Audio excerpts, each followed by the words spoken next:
Starter vous est présenté par le don de giga de Bouygues Télécom. Offrons des forfaits à ceux qui en ont besoin. Bouygues Télécom. Bonjour à tous et bienvenue dans Starter. Aujourd'hui, le jeudi 27 octobre.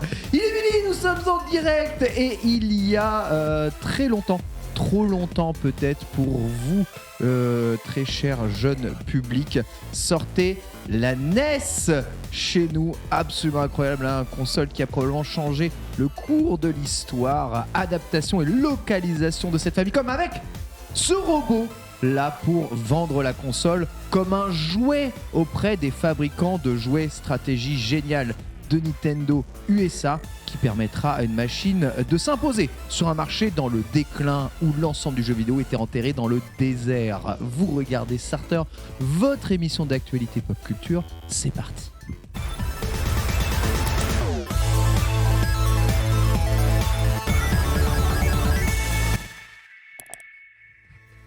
Oui, bonjour à tous et bienvenue en Starter, ravi de vous retrouver en direct ici sur le stream comme tous les jours, midi 14h, on va revenir sur l'actualité pop culture de la journée avec Lox. Bonjour Lox, comment ça va ? Salut, écoute ça va très bien, j'aime bien l'ambiance de ce plateau aujourd'hui, on est tous dans la retenue alors qu'on ne fait que rire, on ne sait pas pourquoi. Voilà, oui, j'aime quand ça commence comme ça. Moi j'aime bien quand ça commence comme ça aussi. Et toi comment tu vas ? C'est une bonne ambiance.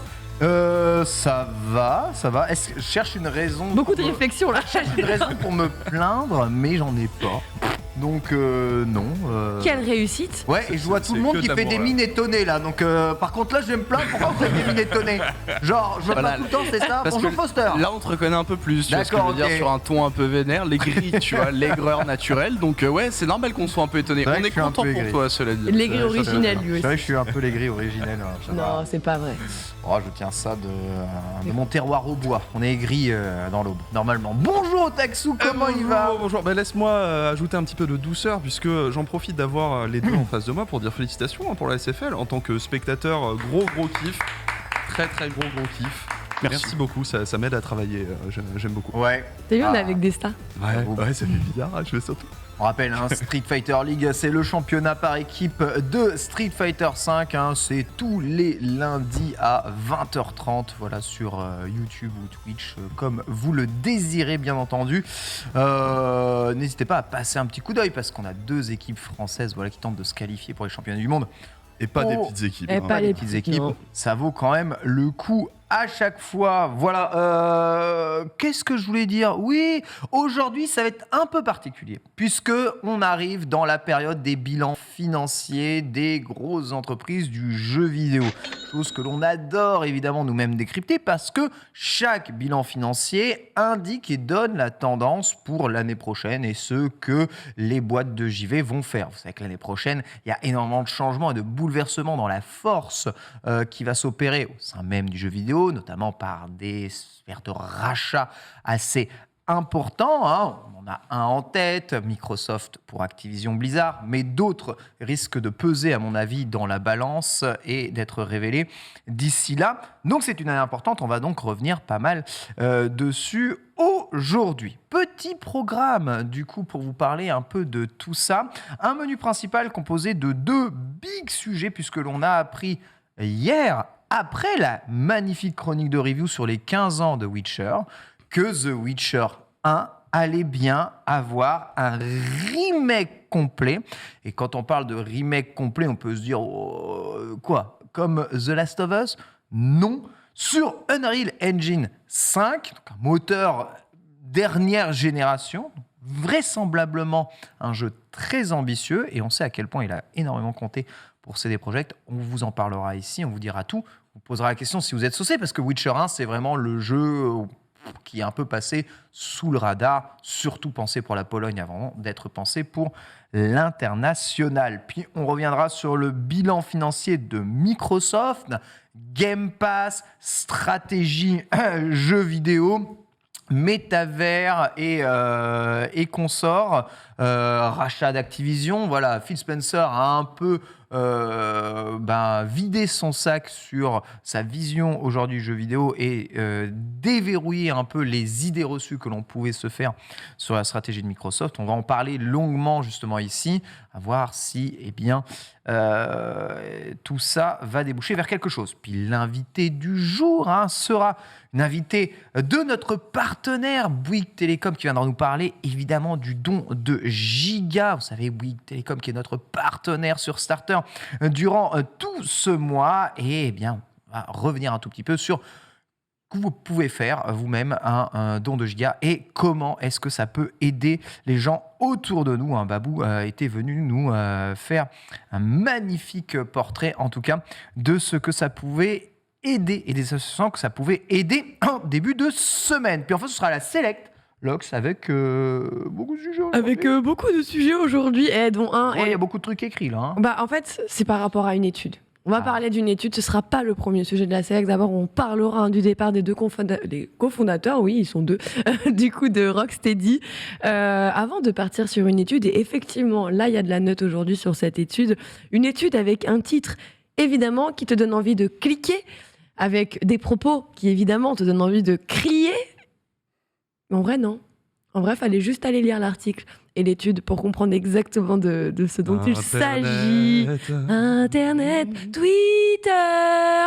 Oh, je l'ai fait sur le thème Sega. Je sais pas du tout. C'est vrai que c'est plus fort que toi, Twitter. Ça, il n'y a pas d'embrouille là-dessus. Donc finalement, c'était le bon ton. Twitter, en fait, c'est le second Sega. C'est pas le Sega. C'est le Sega. Ok, d'accord, très bien.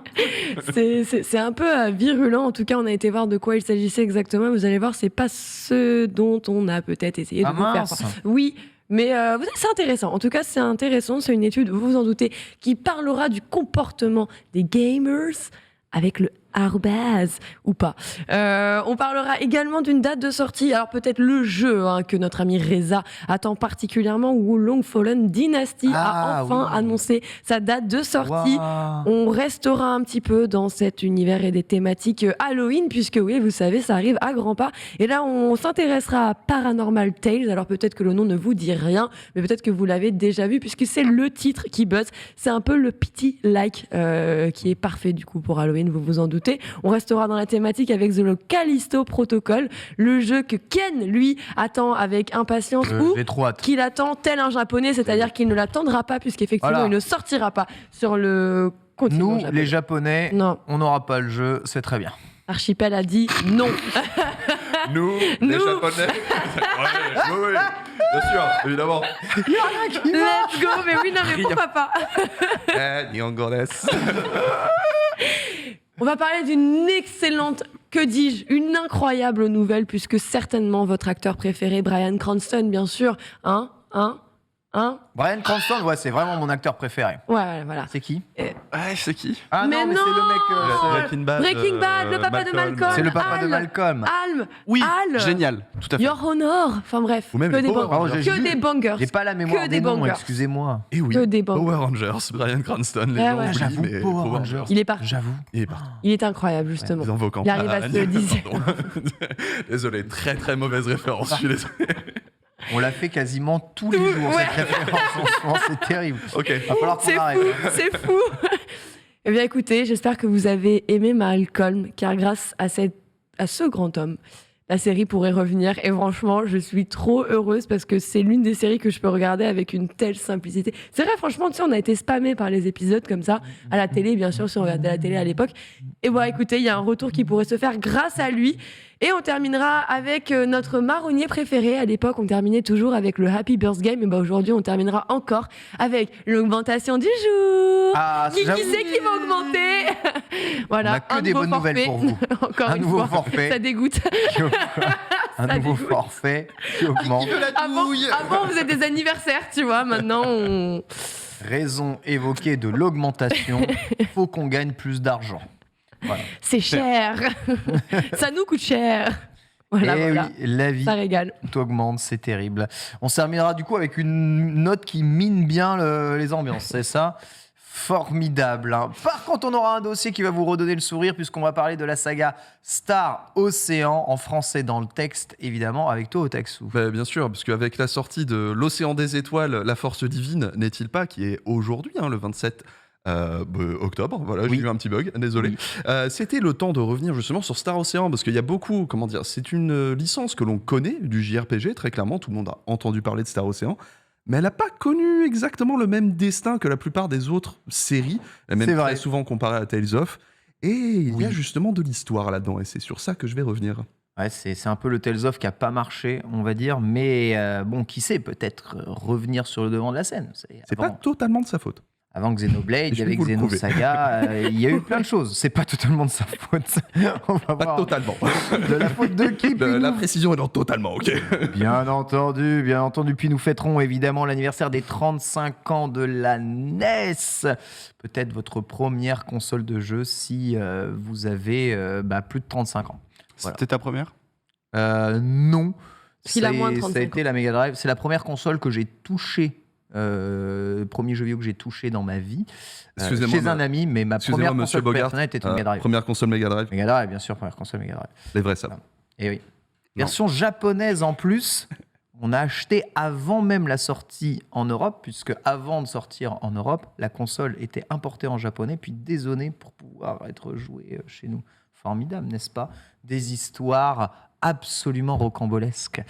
On vous en parlera dans l'archive, évidemment, si on a le temps, comme d'habitude. Vous connaissez le programme du jour. On va commencer immédiatement avec le gros menu principal. C'est parti.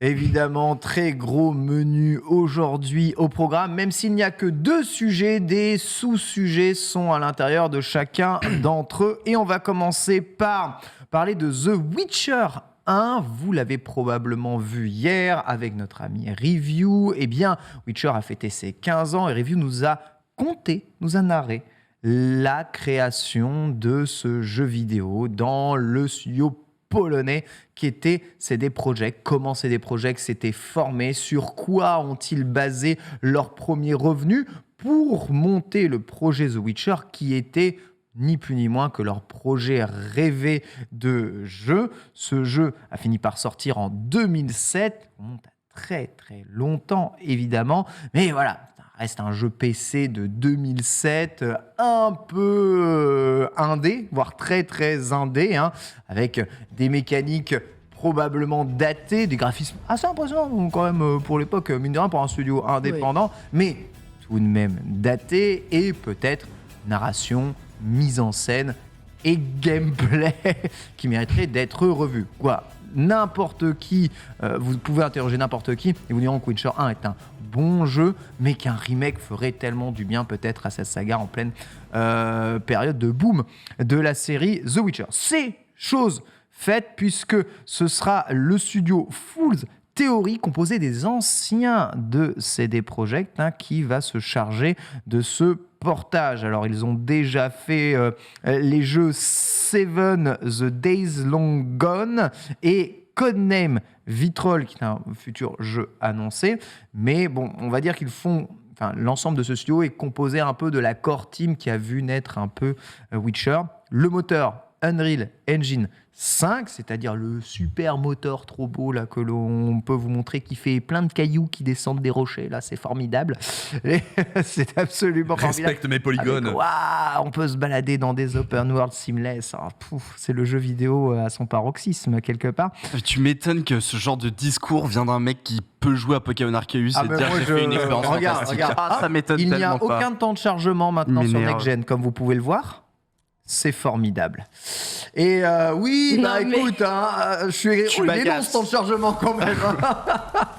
Il fallait charger les chauves-souris, ça déconne pas. Ouais, non mais cette démo est quand même impressionnante. Je rigole, c'est juste pour montrer un tout petit peu ce que le moteur était capable de faire. Et c'est vrai que c'est sublime, d'autant plus que Ken il s'en fout des lumières. Cette démo tourne en plus sur PlayStation 5. On vous rappelle, là c'est sur PlayStation 5. Donc c'est d'autant plus impressionnant que ça tourne sur une console de jeu. Ce que vous voyez ici, pas quand même cracher dans la soupe. Je veux dire, un Witcher qui ressemblerait un peu à ça, ça ferait quand même relativement très envie. Après, vous savez, graphisme n'est pas gameplay. Il y a beaucoup de choses à retravailler sur The Witcher.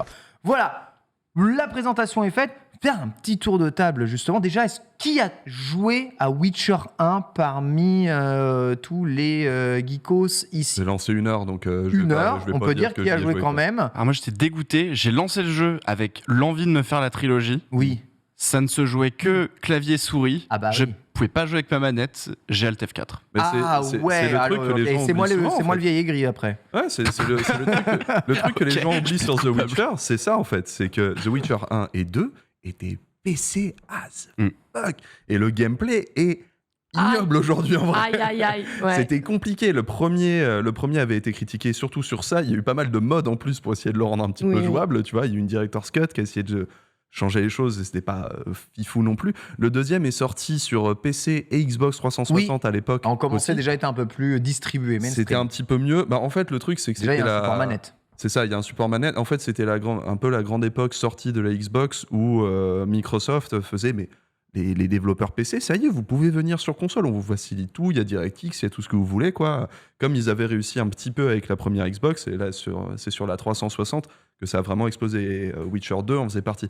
Mais pareil, Witcher 2 manette, c'était pas non plus super optimisé, etc. Et c'est à partir de Witcher 3 qu'ils ont enfin compris un petit peu la formule qu'ils voulaient, quoi. Donc c'est là où je vois un remake de Witcher 1. Je dis, banco, c'est banco. Il a dit banco. T'avais joué à Witcher 1, Lox? Je l'ai pas fini. Ah, tu l'as pas fini? C'était trop chiant. Ah ouais. L'histoire avait l'air trop cool et tout, mais vraiment, ça m'a saoulée. J'étais en mode de... Là, c'est un peu la période où j'étais en mode, peut-être que je vais regarder des gens qui font des trucs là, tu sais, des let's play, là, des trucs comme ça. Là. Witcher 1 sur YouTube. J'ai fait le jeu sur YouTube. Salut Monsieur Dorive qui m'a permis de finir Witcher 1. Merci à toi. Le 3 est excellent, cela dit. Sincèrement, merci à toi. Dans le chat, on vous pose évidemment la question si vous avez déjà joué à Witcher 1. C'est là où on voit quand même qu'on a une bonne communauté PC. Si vous avez déjà joué à Witcher 1, 33% des gens ici ont déjà joué à Witcher 1. Donc là, faut déjà être en âge et aimer les jeux PC. Donc c'est vraiment pas mal. Après, il a souvent été donné gratuit dans pas mal de bundles et de packs GOG. T'as oublié notre pourcentage de menteurs du chat ou pas? Non. D'où à quoi? Enfin, d'où tu vas mentir jamais. Anonymement en mode j'ai joué à Witcher 1 quoi. Jamais tu mens. On a un chat qui se vanterait même de ne jamais y avoir joué, tu vois, je pense. C'est vrai. Non, je pense que ce chat est honnête. Il se vante de tu disais qu'il était souvent distribué gratuitement, c'est le cas aujourd'hui sur GOG. Là, si t'installes GOG, à chaque fois, t'as un énorme placard. Hey, tu veux Witcher 1? Appuie, tu vois, genre, donc bon. Vraiment, c'est pas si étonnant finalement qu'il y ait beaucoup de gens qui y jouent. Exactement, le jeu est quand même beaucoup distribué aujourd'hui. 60% de non, 33% de oui, ça fait quand même pas mal. Tout de même, alors que l'ensemble du chat s'accorde à dire que déjà un remake de Witcher 1 avec le moteur de Witcher 3, ce serait déjà formidable. Imaginez un peu ce que l'on peut faire avec Unreal Engine 5. Cela dit, le studio qui va s'en charger n'est pas CD Projekt Red, le studio principal qui a bien assez à faire aujourd'hui avec notamment Witcher 4 ou encore la suite de Cyberpunk. Ont-ils, à votre avis, les reins assez solides, ce petit studio polonais indépendant qui font des petits jeux indés pour le moment, pour reprendre ce Witcher et en faire un jeu ambitieux? Il y a quand même pas mal de choses à changer dans Witcher 1 pour l'amener à l'époque moderne, peut-être quasiment tout le système de combat en vérité d'époque. L'intégralité du gameplay en vérité. Voilà, d'accord, merci beaucoup, impeccable. Donc ça, c'est les jeux que le studio a déjà fait. Donc, ici, on sait pas des jeux qui ont eu des super notes, mais on voit... c'est la vue isométrique et c'est le jeu indé par définition aujourd'hui, cette vue isométrique, mais ça n'empêche que ça fait des assets 3D qui sont pas dégueux. C'est propre. Franchement, c'est propre. De lumière sympathique. En vrai, moi, ce que je trouve le plus intéressant en fait dans cette annonce, que ce soit ce studio-là, c'est j'ai même pas envie de dire est-ce que j'ai confiance ou pas en ce studio, parce que je me dis surtout, CD Projekt file le projet à une entreprise composée de gens qu'ils connaissent, donc ils ont déjà confiance sur le cœur. C'est exactement ça. Et en plus, c'est national, c'est-à-dire qu'ils continuent aussi de pousser le développement du jeu vidéo par chez eux. Moi, c'est ça que j'ai envie de souligner avant de dire est-ce que je fais confiance à ce studio, etc. Ce studio n'a jamais géré un aussi gros jeu, mais il est créé par des gens qui ont géré des gros jeux. Donc, faisons confiance, regardons, c'est pas des branques, comme on dirait. Donc j'ai envie de leur faire confiance et j'apprécie le fait qu'il y ait une espèce de passation quelque part, et qu'on contribue à faire pousser l'industrie au large, quoi, en fait. Ouais, Foster, il y a aussi les gens qui disent qu'aujourd'hui c'est des projets, c'est un peu une boîte plus commerciale que de passionnés. C'est vrai qu'on vend beaucoup du jeu vidéo en tant que gros produit d'Apple. On l'a vu pas mal avec Cyberpunk. Il n'y a pas que les développeurs qui décident de l'avenir du jeu vidéo. Faire ça avec un petit studio, c'est peut-être l'assurance que Witcher 1, qui est un peu leur bébé absolu, ne soit pas accaparé par des décisions commerciales. Ouais, c'est peut-être pas faux de cette manière, c'est sûr. C'est sûr qu'en effet, c'est peut-être un moyen de le protéger. Après, est-ce que justement The Witcher, mine de rien, ça reste une licence qui est très bankable aujourd'hui? Ça vient des bouquins, il y a eu les jeux qui sont sortis, oui. Il y a eu une série qui après est sortie, la saison 3 qui arrive d'ailleurs dans les années, mois qui viennent, je sais plus. Donc c'est excessivement bankable. Donc en vérité, est-ce que c'est uniquement pouvoir protéger la série? Je sais pas, je suis pas sûr. Est-ce que c'est plutôt une décision un peu même globale de la part des actionnaires? Ça m'étonnerait pas trop. Le point qui est intéressant, et je vais revenir sur ce que tu disais, qui était au final, il y a tout à faire dans ce jeu. Ben, pas vraiment, en fait, justement. Il n'y a pas tout à faire dans ce jeu. Les univers, on le connaît. La trame scénaristique, on la connaît. On sait où est le début. On sait où est la fin. Ce qu'il y a à faire, par contre, c'est en effet arriver à mettre un coup de jeune par rapport au gameplay. Le coup de jeune, on a quand même énormément d'expérience d'autres jeux qui sont arrivés par la suite. Ne serait-ce que justement jusqu'au 3. On est allé jusque-là. On a déjà toutes ces informations. Et surtout, le point principal, c'est justement maîtriser ce nouveau moteur. Et je pense le point important dans cette production, c'est parvenir à maîtriser ce nouveau moteur pour les futures productions. Est-ce que justement un Witcher 4, est-ce que tous les remakes Witcher 2, 3 qui vont arriver dans la suite, d'autres jeux également sur une Unreal Engine 5? Je trouve que c'est une prise de risque qui est excessivement bien modérée, de se dire on a tapé sur ce jeu, on l'a pondu dans la douleur potentiellement, et là on va attaquer quelque chose de nouveau, mais sur une base qui est connue, maîtrisée par beaucoup de personnes qui bossent sur ce nouveau projet.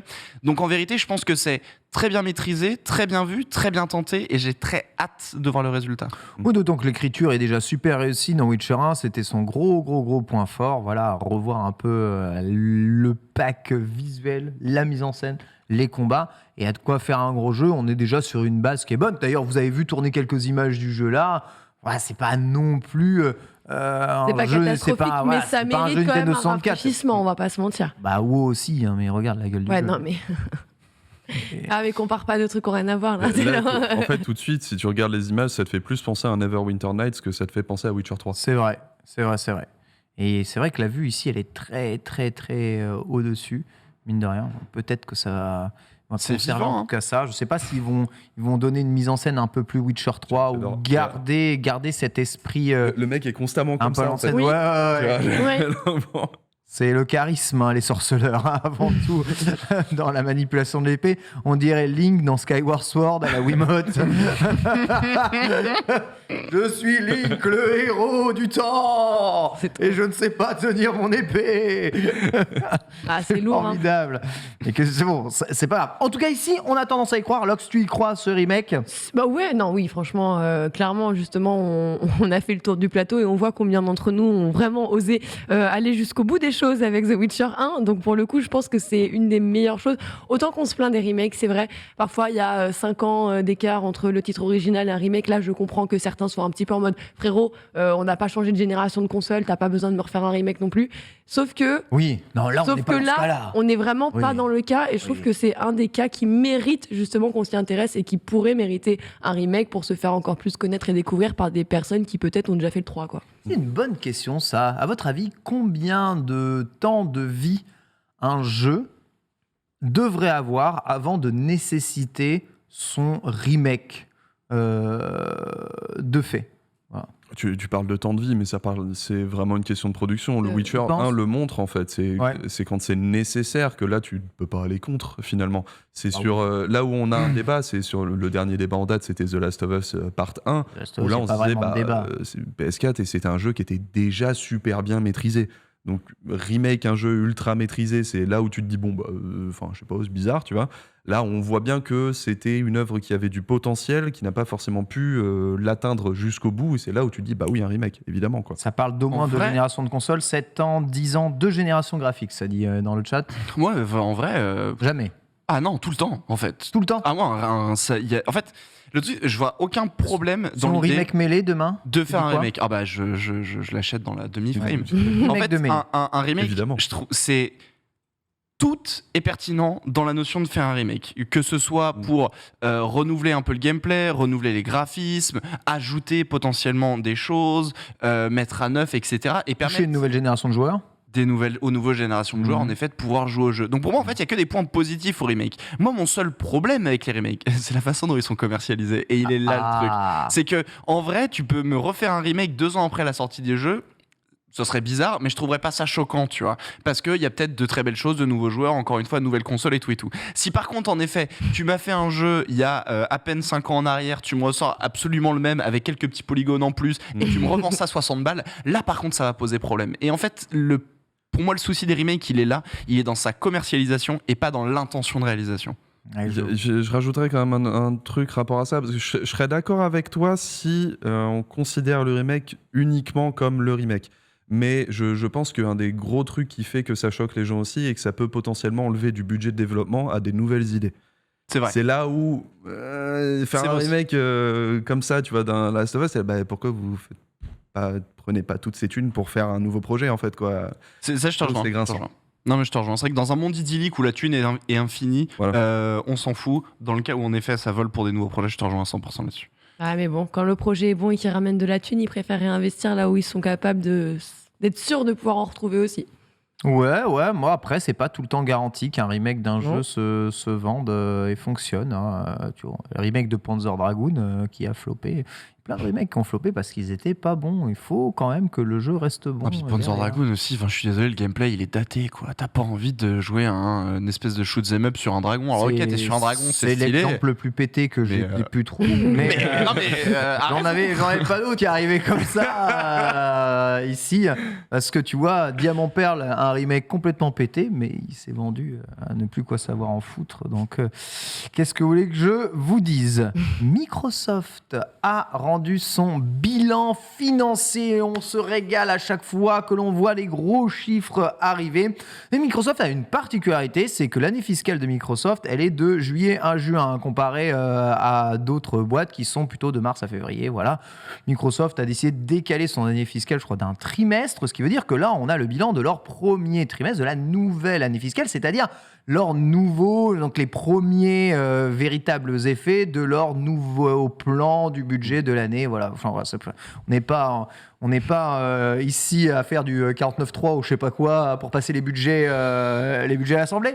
Mais en tout cas, il faut passer les budgets auprès des investisseurs. Et du coup, Microsoft a rendu un peu son office. Alors, magnifique trade, encore une fois, d'Oscar Le Maire, dont vous avez ici le graphique. Donc, juste derrière nous, notre sale gueule, vous avez justement le bilan 2022-2023 pour le premier trimestre. Et on se rend compte que le chiffre d'affaires du jeu vidéo de Microsoft est stagnant, en tout cas encore en croissance et ne finit pas de grossir. Donc c'est plutôt très très bon. Depuis la sortie de la Xbox Series S, le hardware représente maintenant 23% du JV chez Microsoft au lieu de 13%. C'est-à-dire que la Series S permet de faire du chiffre d'affaires supplémentaire, c'est ce que Microsoft justement dit, et elle trouve réellement preneur. Hein. Rendez-vous compte, ça fait quand même une augmentation de 10% de revenus sur la vente de consoles de jeux. Presque la moitié des utilisateurs de Xbox Series S sont des nouveaux utilisateurs. Précise-t-il, ça aussi c'est une information assez importante, ça va être une première machine pour des joueurs Xbox. Donc on atteint réellement une nouvelle cible de nouveaux joueurs avec cette machine. En comparaison, très peu de nouveaux joueurs PlayStation achètent une PlayStation 5. Après, c'est normal. C'est ce que j'allais dire, c'est que la Xbox Series S, c'est aussi la seule console disponible. Et ensuite, ils sont tellement leaders que c'est rare d'avoir de nouveaux joueurs, en tout cas dans le marché. Là, oui, ils ressortent. Là, c'est bon. Hein. Là, il y a des stocks. Tu vas chez Auchan, il y a du stock. Non. C'est dingue. Si, arrête. Les gens, ils en ont vu. Il y en avait genre 8 dans une étagère. Ils n'avaient jamais vu ça. Là, on est en 2022. Ils ont fait waouh. Incroyable. Ça y est. Donc rendez-vous sur le bilan fiscal 2023-2024 de Sony. Hein. Tout à fait. Cela dit, tout n'est pas forcément rose puisque Microsoft accuse un recul de son chiffre d'affaires au niveau du contenu et des services qu'ils expliquent par tout simplement le manque de jeux first party sur ce premier trimestre. C'est vrai qu'ils ont quasiment rien sorti en jeux first party Microsoft. Donc évidemment, tout ce que vous pouvez avoir en vente de DLC ou en contenu qui leur est propre à eux en relation avec ces contenus n'est pas non plus si énorme que ça. Cependant, j'ai pris la pression. Il y avait de l'élan, les premiers chiffres du Game Pass ont été donnés et c'est une razzia absolument incroyable. Déjà, sachez qu'ils ne donneront pas les chiffres d'abonnés au Game Pass. Ils ne veulent pas, en tout cas, les donner. Par contre, ils donnent les augmentations des chiffres du Game Pass et ils précisent que les abonnements Game Pass sur PC ont augmenté en un an de 159%. Ce qui veut dire que là où la plupart des abonnés Game Pass se situaient sur console, la croissance énorme des utilisateurs de Game Pass se situe sur l'année dernière sur PC. Et avec Lox et Philou. Et Et Philou Spencer qui a rajouté la petite quote sur le Game Pass, ou alors qu'à une époque on nous disait mais comment ils font Microsoft avec le Game Pass, parce que franchement je vois pas comment ils arrivent à être rentables avec tout ce qui sort pour avoir des jeux qui rentrent et tout. Ben ça y est, il semblerait qu'officiellement le Game Pass soit rentable et c'est un peu la phrase que Phil Spencer a lâchée comme ça, sans rentrer trop dans les détails. Exactement. Alors, il avait déjà lâché ça en janvier 2022 en disant oui, le Game Pass est rentable. Ce à quoi beaucoup de sites de jeux avaient titré peut-être qu'il est rentable au mois, mais sur l'ensemble de sa création, le Game Pass n'a pas été une œuvre rentable. C'est terminé. Un an après, moins d'un an après, c'est terminé. Le Game Pass est rentable. Avec plus de 25 millions d'abonnés, le Game Pass réalise entre 10 et 15% du chiffre d'affaires de la branche jeux vidéo de Microsoft.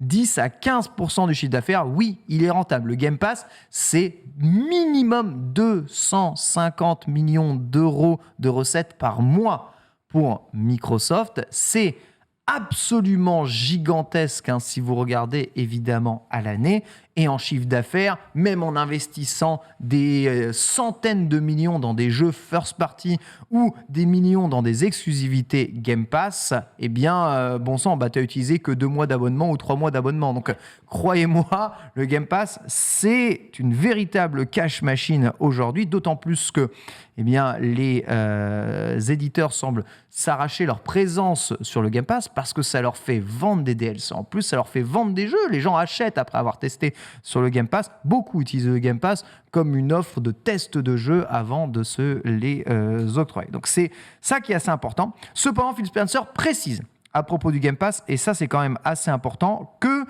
nous pensons que l'avenir sera un peu moins florissant au niveau de l'augmentation des abonnements sur console. En effet, il pense avoir quasiment atteint le reach max des utilisateurs Xbox abonnés au Game Pass.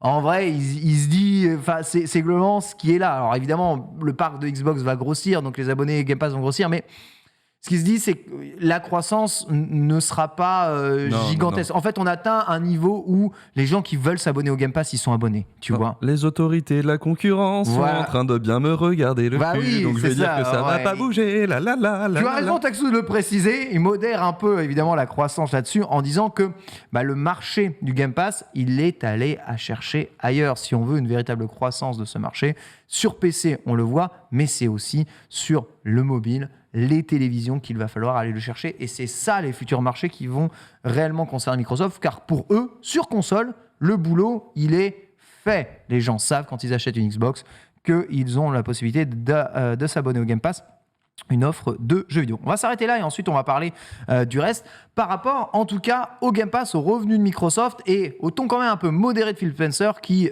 dit oui ça croît le Game Pass, ça rapporte de l'argent, mais vous savez c'est pas. Là, on vit notre meilleure période, voilà, en fait. Après, ça va. On ça va être n'a pas terrible encore après. bien absorbé Bethesda. Voilà. On n'a toujours pas Activision Blizzard. On est quand même ultra rentable. Mais bon, c'est pas. C'est chaud quand même. Et les le gars. King, Faut se battre. Et le King, parce qu'attention, à Microsoft, ils sont vraiment aussi en train de placer leur petite bille sur le mobile, pour cette plateforme avec qui, pour King, le moment, n'est effectivement. pas encore trop en leur possession. D'où le fait de vouloir ouvrir un store, entre autres.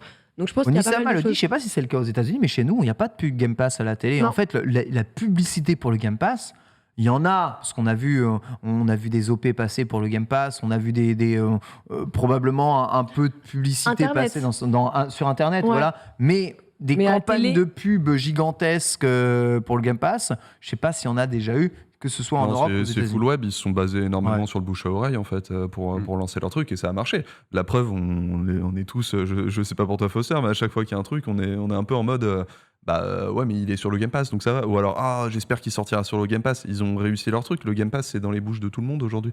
Ils ont pas besoin de faire de la com. Et puis ça devient un argument de vente de toute façon pour n'importe quelle en effet personne qui sort un jeu aujourd'hui en fait. Avant c'était exclusif telle console n'importe ou juste ça sort en simultané et là ça sort sur le Game Pass, tu vois. C'est directement si t'as le Game Pass, tu peux tester notre jeu directement day one, minute one, tu vois, entre guillemets gratuitement parce que t'as déjà ton abonnement. Donc ouais, ça c'est un argument de vente pour les développeurs. Donc ouais, carrément. Moi, je trouve qu'auprès du très grand public, il n'y a pas une com gigantesque. Hein. Non. Vous savez, le fameux joueur, désolé, hein, on stigmatise un peu, mais le fameux joueur Call of Duty, FIFA, GTA, voilà, celui qui n'achète que 2 jeux par an, qui est soit Call of, soit GTA, soit FIFA, soit Assassin's Creed, ce joueur-là, je suis désolé, il n'est pas encore ultra stylé par le Game clairement Pass. pas. Quand on pose des questions sur le Game Pass, souvent on nous dit qu'est-ce que c'est, je ne sais pas ce que c'est. Ça tu vois. existe, genre Oui. je peux payer 10 € par C'est mois vrai. alors qu'il y a un jeu à 80 € qui va sortir plein Mais- pot. Faites un test autour de c'est- vous, auprès ouais. de gamers plus occasionnels, vous verrez peu de gens ont la conscience. Bah, Vous, c'est le cas. c'est là où justement je crie pipeau du coup parce qu'ils Voilà. sont en train de dire oui on va pas forcément dépasser les 10-15% alors qu'au contraire ils ont mis quasiment aucune force marketing dessus à peu de C'est choses vrai. près, si ce n'est chez les initiés. À la minute où tu dis au grand public, particulièrement avec ce qu'ils développent, à savoir l'intégration dans les téléviseurs Samsung par exemple, qui est quand même la marque qui se vend le plus ou des trucs comme ça, tu vois. Et au fait, si vous payez 10 balles par mois, vous avez un catalogue de 300-400 jeux auxquels vous pouvez jouer comme ça en Direct. claquant les doigts. Ouais. Tu vas me dire vraiment que tu vas t'arrêter à 10-15%? Oui, Non, mais c'est là où Non. c'est hyper intéressant et où on est sur un vrai business avec une question de rachat, avec qu'est-ce que tu peux dire, qu'est-ce que tu peux déclarer. Même si tu as une vision sur du long terme, justement, c'est ça aussi leur business, on se lance pas n'importe où, n'importe comment, ben, ils arrivent justement à l'amoindrir et c'est là leur force. C'est qu'aujourd'hui, on est en train de se poser la question de est-ce qu'à l'avenir, c'est pas eux qui pourraient hériter d'un monopole, alors qu'en fait, leurs billes, ils sont en train de les placer maintenant parce que c'est pas encore mainstream, c'est pas encore grand public et que les gens passent à côté actuellement. Et c'est justement ce rachat d'Activision Blizzard qui va changer peut-être un peu toute la donne, parce qu'avec l'arrivée de Call of Duty dans le Game Pass, là, il y a moyen de communiquer auprès du très grand public. Je rappelle que FIFA est déjà dans le Game Pass. 6 mois de décalage, mais il est déjà dans le Game Pass. Pourtant, il n'y a pas vraiment de communication qui sont faits par rapport à ça. Mais si aujourd'hui, là, vous pouvez jouer à FIFA 23, vous pouvez y jouer 10 heures, il me semble, hein, sur le C'est Game ça. Pass Ultimate. Il y a Et vous l'EA pouvez- Pass intégré effectivement. Ouais, au Game Pass. exactement. Donc c'est déjà plus ou moins possible, et je pense qu'à la rentrée ou un peu après, vous pourrez jouer à FIFA 23 complet. Voilà, on sait que ça veut rien dire FIFA 23 complet, mais c'est quand même là. Le grand public, à ton avis, pas touché. Microsoft nerf un peu sa communication et on va dire sa croissance volontairement du Game Pass.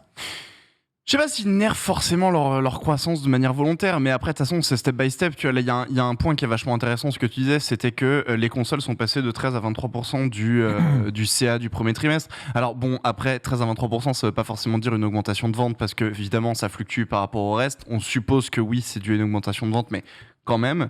Et je pense que leur parc n'est pas encore non plus complètement installé. Et je pense que c'est bien d'arriver à faire en sorte que plus de foyers ont leur console et soient prêts justement à jouer sur Xbox pour après peut-être en effet passer l'accélérateur, parce que mine de rien, tu parlais des télé Samsung machin pour faire des pubs en intégré ou n'importe, la console aussi au lancement qui peuvent te dire dis donc t'es en train d'installer un jeu neuf que t'as certainement acheté 60 balles, guess what, il était disponible à 20 balles depuis le début sur le Game Pass, tu n'avais pas cette information, allez rejoins-nous. Donc au final je pense que ils vont juste prendre le temps je trouve ce que disait Locke, c'était vachement intéressant, c'est que vraiment on est là sur du étape par étape. Je pense encore une fois que c'est pas forcément du nerf, on fait de l'innovation, mais l'innovation c'est toujours la même chose, c'est on commence à innover un petit peu d'un côté, on voit comment ça prend, on voit la courbe des premiers acheteurs et après on essaye de développer l'innovation. Donc on a fait la première étape. Il y a un parc mobile à aller chercher. On a déjà réussi à récupérer le parc PC, comme ça l'a prouvé au niveau des chiffres.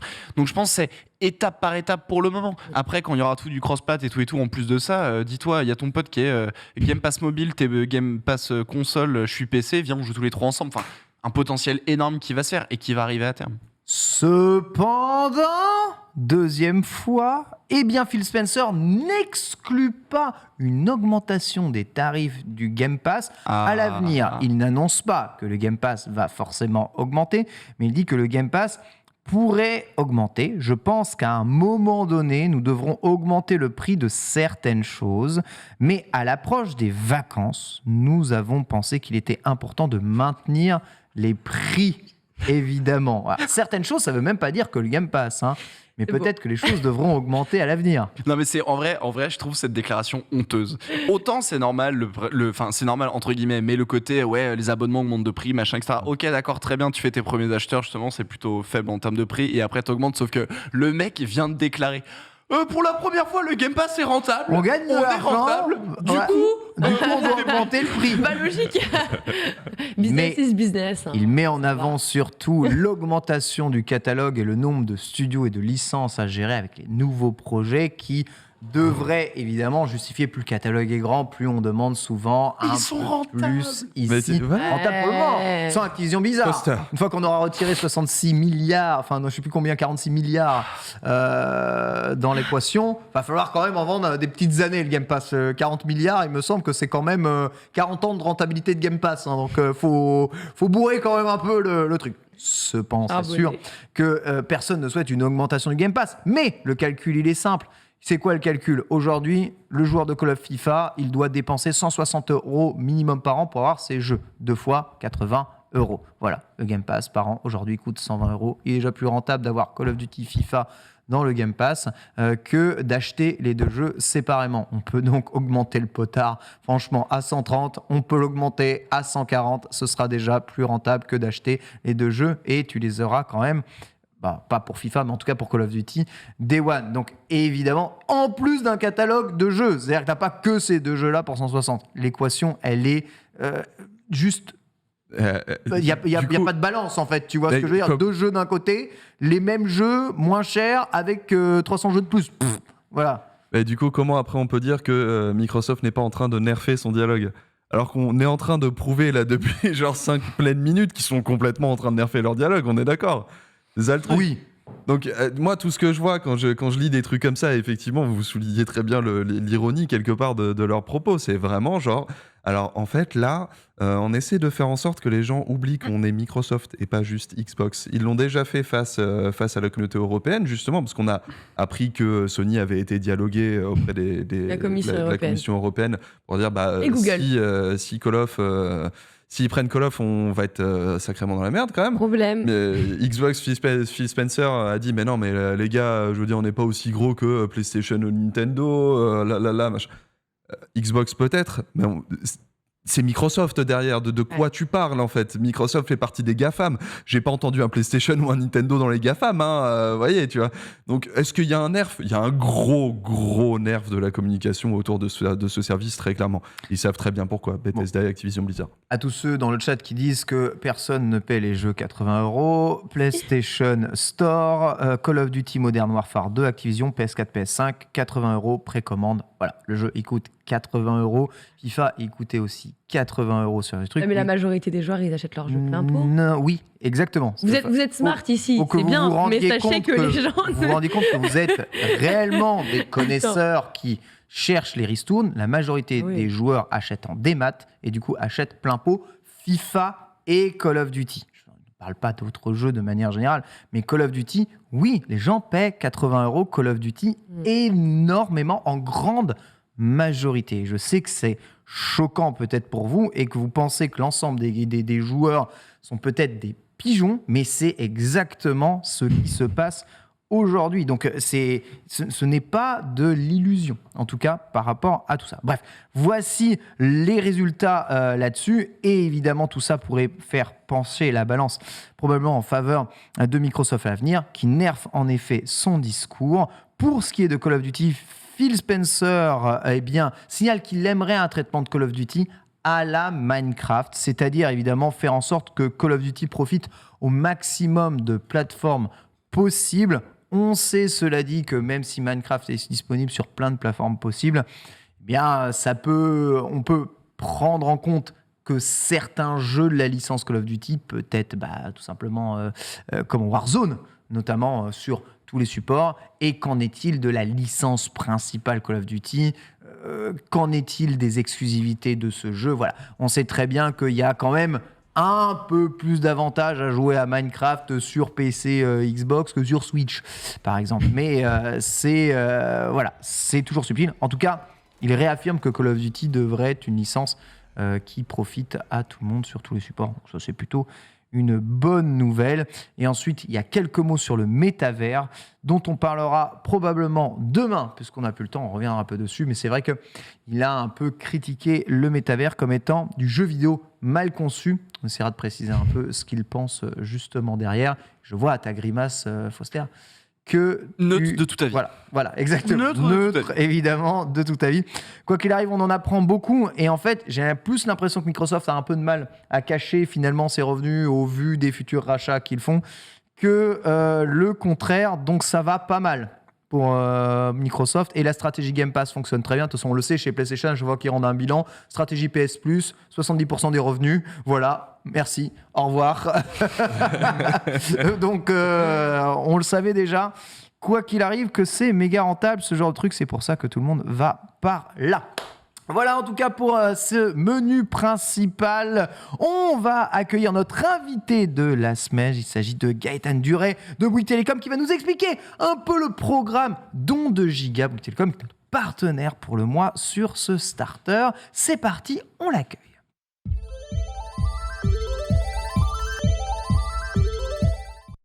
Donc c'est parti, je vous rappelle le don de Giga de Bouygues Telecom, une opération qui a débuté le 7 octobre, qui vous permet de donner jusqu'à 1 giga de votre forfait qui sera reversé à des associations qui aident à lutter contre l'isolement de connexion et le manque évidemment d'accessibilité à Internet.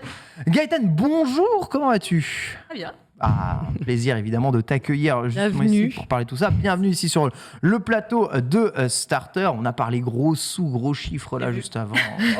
Rempli le cerveau. On va essayer de parler de choses qui aident un tout petit peu les autres avec ce programme justement Don de Giga. Est-ce que tu peux nous en parler ? Depuis quand est-ce que cette initiative date et exactement quel est le but réel de ces dons de Giga ? Alors, c'est une initiative qu'on a lancée il y a 2 ans. On avait fait une première opération en partenariat avec la Croix-Rouge il y a 2 ans, du coup. On a réitéré cette année l'opération. On a choisi 4 associations partenaires. L'opération, elle a commencé le 7 octobre, comme tu l'as dit. Et elle dure jusqu'au 6 novembre. Donc, il reste 10 jours pour que nos clients mobiles donnent leur giga et participent à cette belle opération. Donc, il faut se dépêcher. N'importe quel client Bouygues Telecom peut faire son don de giga. Je crois qu'il y a près de 150 000 gigas là déjà récoltés. Oui, on a franchi la barre des 195 ce matin. 195 000.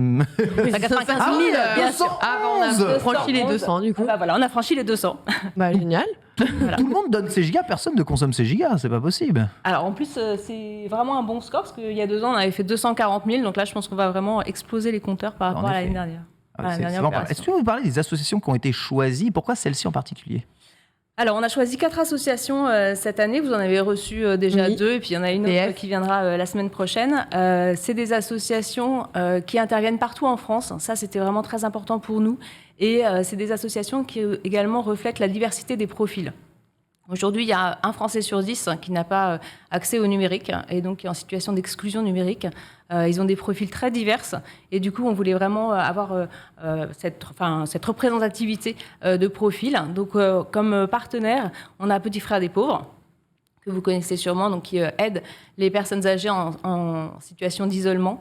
On a France Handicap, APF France Handicap, que vous avez reçu lundi dernier, donc qui aide les personnes handicapées. Il y a également la FAGE qui aide des étudiants en situation de précarité. Ah ouais, voilà. Qui ont beaucoup souffert depuis la crise sanitaire et puis depuis l'inflation. Et le dernier, c'est Social Builder, que vous avez également aussi reçu, je crois, la semaine dernière, qui est une association qui aide les femmes à la reconversion professionnelle en les formant sur les métiers du numérique. Ah ouais, top. Donc on a une palette de bénéficiaires et vraiment différents des profils. profils d'associations très, très, très différents. Assez précis, c'est sûr. Mais justement, j'avais une autre question. Comment ça fonctionne? Par exemple, là, on vient de nous présenter des associations. Moi, j'ai envie d'aller donner dans une des associations. Comment je dois m'y prendre actuellement pour aller faire un don de giga? Alors, c'est très simple. Donc, si vous êtes client... Alors, il faut être client mobile Bouygues Télécom. Ça, c'est le premier. Ça, c'est la base. Ensuite, vous allez sur votre application. Il y a une bannière don de giga. Vous choisissez l'association que vous souhaitez soutenir et vous cliquez et le don est enregistré. C'est un don symbolique, donc il ne sera pas déduit de votre forfait. Prélevé en plus en supplément. Exactement. Mais en revanche, ça permet de sensibiliser. Ah, il n'est même pas déduit du forfait. Non, c'est ce que tu n'utilises pas de tes gigas, si j'ai bien compris. Voilà. Oui, non, mais même pas du coup. Non, il n'est pas prélevé en fait sur les forfaits. C'est vraiment pour sensibiliser les clients. Et c'était important pour nous de faire cette opération avec nos clients et pour mettre en lumière aussi les associations qu'on soutient. Je voulais le montrer sur mon smartphone, mais il a disparu vu que je l'ai déjà fait. Oui, alors on peut le faire qu'une fois. C'est vrai. C'était non, évidemment. Donc ça vous prouve que les 211 000, c'est à chaque fois une ligne qui est donnée et que c'est pas la même ligne qui a donné 211 fois. Donc c'est effectivement un seul giga, une seule. Comment se fera la répartition au sein de ces 4 associations, du coup, de l'ensemble de ces gigas de données? Oui, alors on va constituer du coup 20 000 forfaits de 20 gigas et on a acheté 10 000 smartphones qu'on va répartir pour les 4 associations, donc en fonction d'une répartition qui est liée au vote des clients et au vote des collaborateurs, puisque les collaborateurs ont largement participé également à cette opération. On a 2 types de forfaits. On a un seul type de forfait, on a 2 types de mobiles. Donc un smartphone qui est plus technologique et puis un plus facile pour les personnes âgées et pour les personnes en situation de handicap à la demande des associations. C'est quoi un smartphone plus facile à utiliser? Alors en l'occurrence, c'est un Doro, donc avec des touches plus importantes et qui permet une prise en main et un accompagnement aussi plus facile pour des personnes qui n'ont pas forcément l'habitude d'utiliser ce type de... Ouais, Babou qui était venu nous voir du coup lundi, nous avait quand même aussi beaucoup parlé des personnes en situation de handicap qui ont parfois un peu de mal à utiliser un smartphone tel que nous l'utilisons, nous valides. Il y a une possibilité d'avoir ces gigas pour de l'accès à Internet, ordinateur ou d'autres supports? Non, aujourd'hui, c'est juste un forfait. C'est un forfait de 20 gigas pendant 2 ans qui est donné gratuitement. On travaille potentiellement sur d'autres dispositifs à venir qui pourraient effectivement embarquer la partie plus fixe, on va dire, sur la partie box.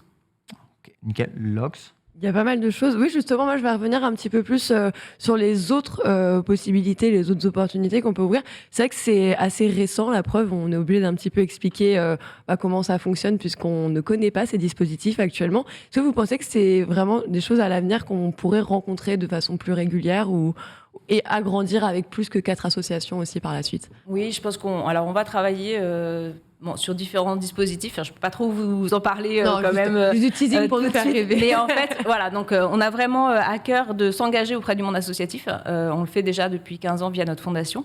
Et aujourd'hui, on va travailler sur des nouveaux dispositifs, potentiellement des forfaits particuliers ou des forfaits également fixes qui viennent en aide aux associations ou aux bénéficiaires. On a déjà une B-Box qui est spécifique pour les associations, qui est à prix coûtant et qui les aide à gagner en connectivité. Donc on a différents dispositifs. Et il y a un pôle particulier justement qui est un peu une sorte de pôle innovation pour s'intéresser particulièrement à ce secteur. Comment ça fonctionne justement vis-à-vis de Bouygues Télécom? Alors chez nous, en fait, il y a la fondation déjà qui existe depuis 15 ans et qui porte très largement cet engagement des collaborateurs et cet engagement de l'entreprise. Et puis au sein de différents services, donc que ce soit marketing, innovation, communication, il y a également des personnes qui travaillent sur ce dispositif. On travaille très en transverse sur les projets qui vont voir le jour l'année prochaine. Donc c'est des choses qu'on risque de retrouver progressivement et plus régulièrement. J'espère pouvoir revenir avec plein d'autres dispositifs à partager avec vous. Bon, on l'espère aussi, ce qu'on voit quand même, hein, on a déjà atteint les plus de 200 000 gigas récoltés. Ce qu'on voyait, c'est que voilà, c'était tous les 10 000 gigas collectés grâce à vous. Du coup, on pouvait offrir donc 500 forfaits et 250 smartphones. C'était un petit peu oui, les smartphones seront offerts aussi. Hein, oui, par la suite, oui. Dans le but aussi de réduire un petit peu cette exclusion. Ouais. Et puis, c'était important de choisir des associations en fait, qui ont une taille assez importante et qui vont pouvoir accompagner les bénéficiaires aussi dans la prise en main du mobile, dans la distribution. Un peu partout en France, puisque voilà, après, il faut vraiment qu'il y ait des bénévoles qui aillent. C'est le meilleur accompagnement. Auprès des bénéficiaires, ouais, exactement. Cette opération Don Giga, vous avez dit, c'est la 2e année, c'est ça, oui. qu'elle est en cours. Est-ce qu'on peut envisager pour une prochaine reconduction justement de cette opération quelque chose un peu plus d'envergure? Je prends mon exemple personnel, je paie un forfait 5G 120 gigas. Je n'utilise jamais mes gigas. Est-ce qu'un jour, il sera possible, si je le désire, que les gigas non utilisés au cours de mon mois puissent servir à des gens qui en ont besoin, qui ne peuvent pas payer des forfaits aussi chers que je peux me permettre? On y travaille. Je vais t'enregistrer et le ressortir auprès de ma direction. C'est effectivement un des dispositifs sur lesquels on travaille pour mettre en place ça. C'est vraiment formidable. Très formidable. Merci beaucoup, en tout cas, Gaëtan. Donc, on rappelle, il reste combien de temps encore pour pouvoir donner? Il reste jusqu'au 6 novembre, donc voilà. 10 jours. La fin de la Paris Games Week, en gros. Hein, exactement. Vous allez jusqu'au dimanche de la fin de la PG pour donner vos dons, vous faire vos gigas. Donc, si vous avez un forfait Bouygues Télécom, on rappelle, le don, il est gratuit en vérité. Il n'est même pas déduit de vos gigas. Vous avez juste à aller sur le site de Don Giga de Bouygues Télécom, sur le site de Bouygues Télécom, et faire votre don. Voilà, c'est tellement facile que même Otaxou l'a fait. C'est dire à quel point l'homme pourtant vit dans le passé. Ah, tu me vends comme non charitable et vivant dans le passé, c'est super. Alors quand même, hein, on n'est pas sur la licence la plus moderne de l'histoire, mais quand même, on est là. Voilà, donc on vous invite évidemment à pouvoir le faire si vous êtes client Bouygues Télécom. Donc on rappelle, hein, quels que soient les clients Bouygues Télécom, même sur les forfaits BNU, etc., ça fonctionne. Voilà, et donc n'hésitez pas évidemment à y aller. Merci beaucoup Gaëtan d'être venu pour nous parler d'ici. Voilà le site, on le rappelle ici, et on continuera de revenir en tout cas sur ces dons de gigas avec différentes associations qui viendront nous rendre visite ici même sur Starter. Merci beaucoup. Merci Gaëtan. Merci beaucoup. Il est 12h56 et nous allons revenir sur l'actualité de la pop culture qui fait foi, avec notamment un grand retour de Malcolm à la télévision, peut-être de prévu. C'est parti, on vous dit tout. Générique, oui.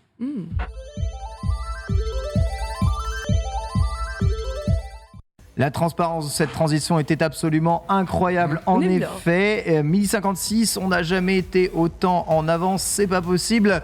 Et petit rappel des titres d'actualité. Oui, petit court rappel des titres d'actualité. Si vous avez manqué le début de l'émission, c'est pas bien. On commence à midi, hein, on vous le rappelle. En tout cas, on a parlé aujourd'hui de The Witcher 1. Peut-être un jeu que vous avez fait, peut-être un jeu que vous n'avez pas eu l'occasion de faire, mais que vous aimeriez faire dans les meilleures conditions. Et c'est pour ça qu'on vous propose des remakes, généralement. Alors, est-ce qu'on part sur une bonne idée de remake? Est-ce que ce sera un remake bien accueilli ou non? Bien sûr, les joueurs ont tous un avis. Sur ce plateau aussi, ils l'ont donné.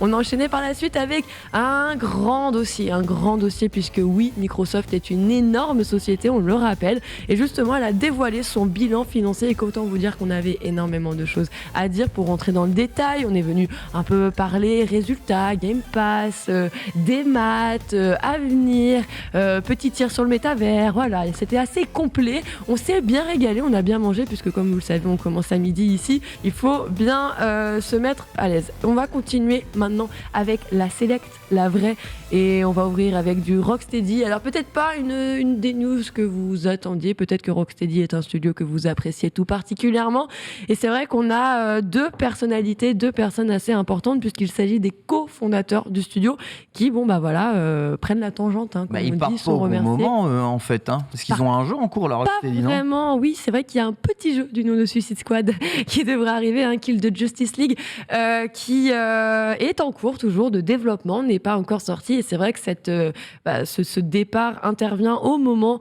où le titre est toujours en développement et peu de choses de sa sortie. Et cette photo avec le sourire incroyable. Ouais, Rocksteady, c'est formidable. Et nous quittons le bateau. C'est pas n'importe qui. D'ailleurs, c'est via un post rédigé par le big boss de Warner, David Haddad, qu'on a appris donc leur départ. C'est Shefton Hill et Jamie Walker, qui sont surtout connus et très reconnus dans le métier pour leur excellent, et là on leur remerciera jamais pour tout ce qu'ils ont fait comme travail au sujet de Batman, tous les projets Batman Arkham, Arkham City ou encore Knights, et bien voilà, deux grands monsieur, on peut les nommer comme étant des vétérans aujourd'hui. Cause du décès, cause du départ. Il y a des raisons. Je vous poste. Je fais part d'abord de leur message, d'accord ? Vas-y. Raconte-nous. Non, ils ont juste dit que voilà, ils voulaient surtout rappeler à leurs fans qu'ils ont décidé de quitter Rocksteady, mais voilà, que depuis le jour où ils ont fondé cette entreprise, c'était leur âme, quoi. Ils y ont tout mis dedans. Donc on se doute bien que de prendre une telle décision n'a pas dû être aussi simple, que ça veut aussi signifier certains potentiels problèmes qui pouvaient se trouver à l'intérieur du studio. On le rappelle, Warner est arrivé avec tout ça, donc peut-être composer avec des grands groupes ne leur était pas forcément ce qu'ils voulaient, ou ça ne convenait plus. C'est difficile de trouver un terrain d'entente, et peut-être des litiges aussi ont eu lieu. En tout cas, ce n'est pas officiellement évoqué, même si on peut aisément s'en douter. Leur décision, comme ils disent, de quitter a été pour eux, pour le moins, émouvante depuis depuis 2004 quand même. Donc on est arrivé en 2022. Depuis ce jour-là où on décide de lancer une telle machine et qu'on connaît un tel succès par la suite, on se doute bien qu'on y réfléchit à deux fois avant de faire marche arrière. Mais voilà, ils ont eu l'opportunité de faire ce qu'ils aimaient le plus, et ils s'en estiment plutôt heureux. Et chanceux aussi. On est en plein fin de développement de Suicide Squad, du projet Suicide Squad. On voit les deux têtes pensantes de Rocksteady qui quittent le bateau avec comme message c'est notre bébé. Ça a été super, mais salut l'artiste. Est-ce que c'est bon signe, à votre avis, pour l'avenir du studio ? Ça sent le soufre, littéralement. Il n'y a pas de fumée sans feu, en fait. Donc là, c'est bizarre. En vérité, c'est très bizarre. Le timing est bizarre, le message est bizarre. Est-ce qu'il n'y a pas des trucs un peu plus graves qu'il y a en arrière ? C'est bizarre, en vérité, de véritablement donner un avis sur ce sujet. Je pense juste qu'on aura peut-être très certainement plus d'infos dessus, de toute façon. À voir aussi le chemin qu'ils vont prendre. Est-ce qu'ils ont une opportunité un peu plus grande ? Est-ce qu'ils vont avoir un autre studio ? Est-ce qu'au final, on les reverra plus dans le jeu vidéo ? Ce serait dommage. Rocksteady, ils sont doués quand même. Rocksteady, ils sont doués. Ces deux gens sont doués, mais tu vois, c'est deux personnes spécifiques qui partent. Ce n'est pas un qui décide de partir, c'est les deux qui prennent la porte. Et d'ailleurs, les deux, dans leurs déclarations, se renvoient des déclarations d'amour. C'est trop mignon. C'est vraiment la bromance. Il n'y a pas d'autre mot. C'est une véritable bromance. Après, pour quand même rassurer les personnes qui attendraient le titre, il est toujours prévu, il a un état plutôt bien avancé aussi. On rappelle, il est censé sortir au printemps, donc on se sent bien qu'ils ne sont pas lâchés. Je pense qu'ils sont dans la fin du jeu, ils quittent avant la fin du jeu, mais c'est il est pas passé gold. J'ai une théorie qui peut être vas-y, dis-nous, c'est que avec tout le bordel qu'il y a eu de rachat de Warner Bros, notamment Warner Bros Game, je pense que les deux gars, comme beaucoup de vétérans de notre milieu, notamment Activision Blizzard ou des trucs comme ça, c'est bon, écoutez, là le jeu, il est bien lancé, on est bon, l'équipe elle sait le faire, nous on va monter notre studio. C'est ça. Comme tout le monde en fait. Mais tout le monde l'a fait. En vrai, c'est vrai que tout le monde l'a fait et on peut pas leur en vouloir. Surtout que, je vais pas dire qu'ils sont âgés, mais c'est quand même des personnes qui sont arrivées dans une industrie. C'est des vétérans, ils sont arrivés dans une industrie où ça fonctionnait pas de la même manière, c'était pas la même ampleur. On arrivait, on était dans un petit garage, on branchait des PC et tu vois, genre c'était vraiment, je veux dire, un peu à l'arrache, mais il y avait une forme d'amateurisme aussi parce qu'on parlait de passionnés. Aujourd'hui, cette notion, elle a un petit peu explosé et du coup, je peux entendre que des personnes qui ont connu ce monde-là soient aujourd'hui un petit peu tributaires d'un fonctionnement ascenseur, grade. Pour aller dans ton sens, je pense même que c'est, le revers de la pièce de cette consolidation de marché dont on parlait juste avant avec Xbox, Microsoft, etc. C'est que plus il y a une consolidation du marché et plus les artistes vont vouloir être indépendants. Exactement. Et puis les indépendants gens vont réinspirer ces nouveaux studios par la suite. Donc on connaît l'histoire. Ouais, voilà, c'est un peu le The Circle of Life. Ouais, exactement. C'est le Circle of Life. C'est absolument incroyable. Mais c'est vrai qu'à chaque fois qu'on voit une entreprise en absorber une autre, les dirigeants de l'entreprise absorbée se font systématiquement dégager ou choisissent de partir. Eux-mêmes, c'est juste incroyable. Et à chaque fois, ça fonde des studios indés. Donc, ils recommencent en fait à zéro un truc. C'est vraiment la mort et la vie. Mais ça crée de plus en plus de grosses structures de jeux vidéo. Exactement. Qui vont peut-être plus laisser les petits studios vivre autant que ça au bout d'un moment. Bref, on verra. Jusqu'à ce qu'ils fassent The Pépite, ils vont les laisser respirer tranquillement. Quoi qu'il en soit, de gamers. Petit rappel, attends, je rappelle juste pour la sortie quand même du jeu, vu que j'ai pas terminé. Pardon. Désolé. Juste, je sais pas si vous l'attendez, mais on le rappelle quand même, il sort sur PC, PS5 et Xbox Series sera printemps 2023. Au printemps 2023, tout à fait. Les gamers. T'avais envie d'en parler de cette étude. Moi j'ai envie de parler de gamers. T'as envie de parler d'études et de gamers. Eh bien, écoutez, on vous a... Alors, peut-être vous l'avez vu passer. En tout cas, c'est plus les anglophones qui, pour le moment, ont beaucoup RT et ont criblé, fustigé l'étude, même, on pourrait le dire. Criblé de critiques aussi. Mais qu'est-ce qui s'est passé? C'est qu'on a une étude menée par Identity Fusion and Extremists in the Gaming Cultures. Drôle de... Ça fait mal. Traduction, la fusion et l'extrémiste dans la culture du jeu vidéo. D'accord, ok. Un document de recherche signé Tech10, peut-être que vous ne connaissez pas, je ne connaissais pas ce matin non plus, je vous rassure. C'est une organisation de défense mentale axée sur l'industrie du gaming. Grosso modo, leur mission, c'est d'aller diminuer tout ce qui est stigmatisation et d'accroître en gros le soutien à la santé mentale dans les communautés et auprès des amateurs de jeux vidéo, tout comme dans l'industrie. Et du coup, vous êtes au courant que ça fait un petit peu longtemps qu'on parle de toxicité parfois. Dans le jeu vidéo, dans certaines parties de la communauté du jeu vidéo. C'est possible. Je tombe des nues. Un chouïa. Non, à peine. Et du coup, ce trait caractéristique comportemental de certains joueurs de jeux vidéo est décrié depuis quand même pas mal de temps. Et là, on a vu un article Kotaku l'a vraiment titré genre... Alors, ceux qui se réfèrent comme étant de vrais gamers sont souvent des personnes sexistes, âpres aux violences, misogynes. Enfin, vraiment, on y va, quoi. Genre, raciste. Carrément. Allez, on y go, ça fait plaisir. Il se base sur l'étude, du coup, de cet organisme, c'est ça ? Il y a une étude qui a été faite, justement, pour comprendre comment ça fonctionne, comment, justement, ces comportements sont exacerbés parfois en étant dans des communautés, entre autres. Et donc ça a un nom, c'est ce qu'on appelle la fusion d'identité.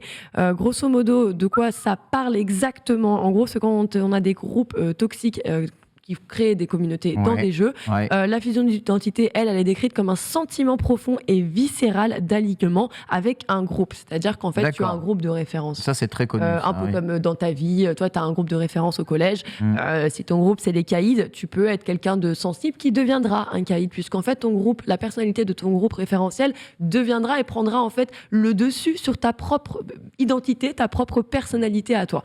Donc, c'est un petit peu ce phénomène social qu'on connaît depuis très longtemps, qui n'est pas propre aux jeux vidéo, qui a été donc vraiment étudié à fond pour justement essayer de décrypter et comprendre et surtout analyser pourquoi ces personnes se comportent de cette manière-là et pourquoi les groupes peuvent les mener vers des comportements toxiques en ligne. Ça marche dans beaucoup de domaines, d'ailleurs. Tu citais l'exemple justement des groupes au lycée ou au collège, tout à fait. Bon, là, on prend l'exemple des joueurs, mais ça marche dans beaucoup de domaines. C'est ça, d'ailleurs, pour ça que je reprécise et que je remets bien les choses dans les lignes, puisqu'effectivement, nombreuses personnes ont réagi vis-à-vis de cette étude. Non, mais n'importe quoi, je suis un joueur de jeux vidéo, je suis pas sexiste, arrêtez. Ok. Alors pour vous rassurer, on a une interview d'ailleurs qui est sortie sur Vice avec l'un des auteurs de l'étude, le docteur Cowert, qui donc a souligné que ces conclusions, en gros, se référencent pas du tout uniquement à la culture des jeux vidéo. Oui, bien sûr. Vraiment, c'est propre à énormément de milieux et donc il a mentionné aussi le sport, tout ce qui est d'ailleurs lié à la compétitivité collectivité fait souvent face à ce type de problématique. La fusion d'identité, ça concerne aussi les membres de l'armée. Donc vraiment, c'est un panel très très large. C'est juste que cette fois-ci, ils ont voulu voir sur la partie virtuelle, sur comment ici ça se menait avec donc les joueurs de jeux vidéo. Et donc, comme il le disait, malheureusement, le problème de ce signe avec cette culture-là, c'est que ce qui emporte, c'est le groupe sur l'identité personnelle et qui donc donne trop souvent lieu à des activités. La troisième étude, d'ailleurs, parce qu'il y en a plusieurs, c'est assez détaillé, elle examine les communautés individuelles et elle a réveillé donc les comportements antisociaux. J'ai peut-être pas besoin de vous redéfinir le terme antisocial. Genre un jour de mots, quoi. League of Legends, Ken.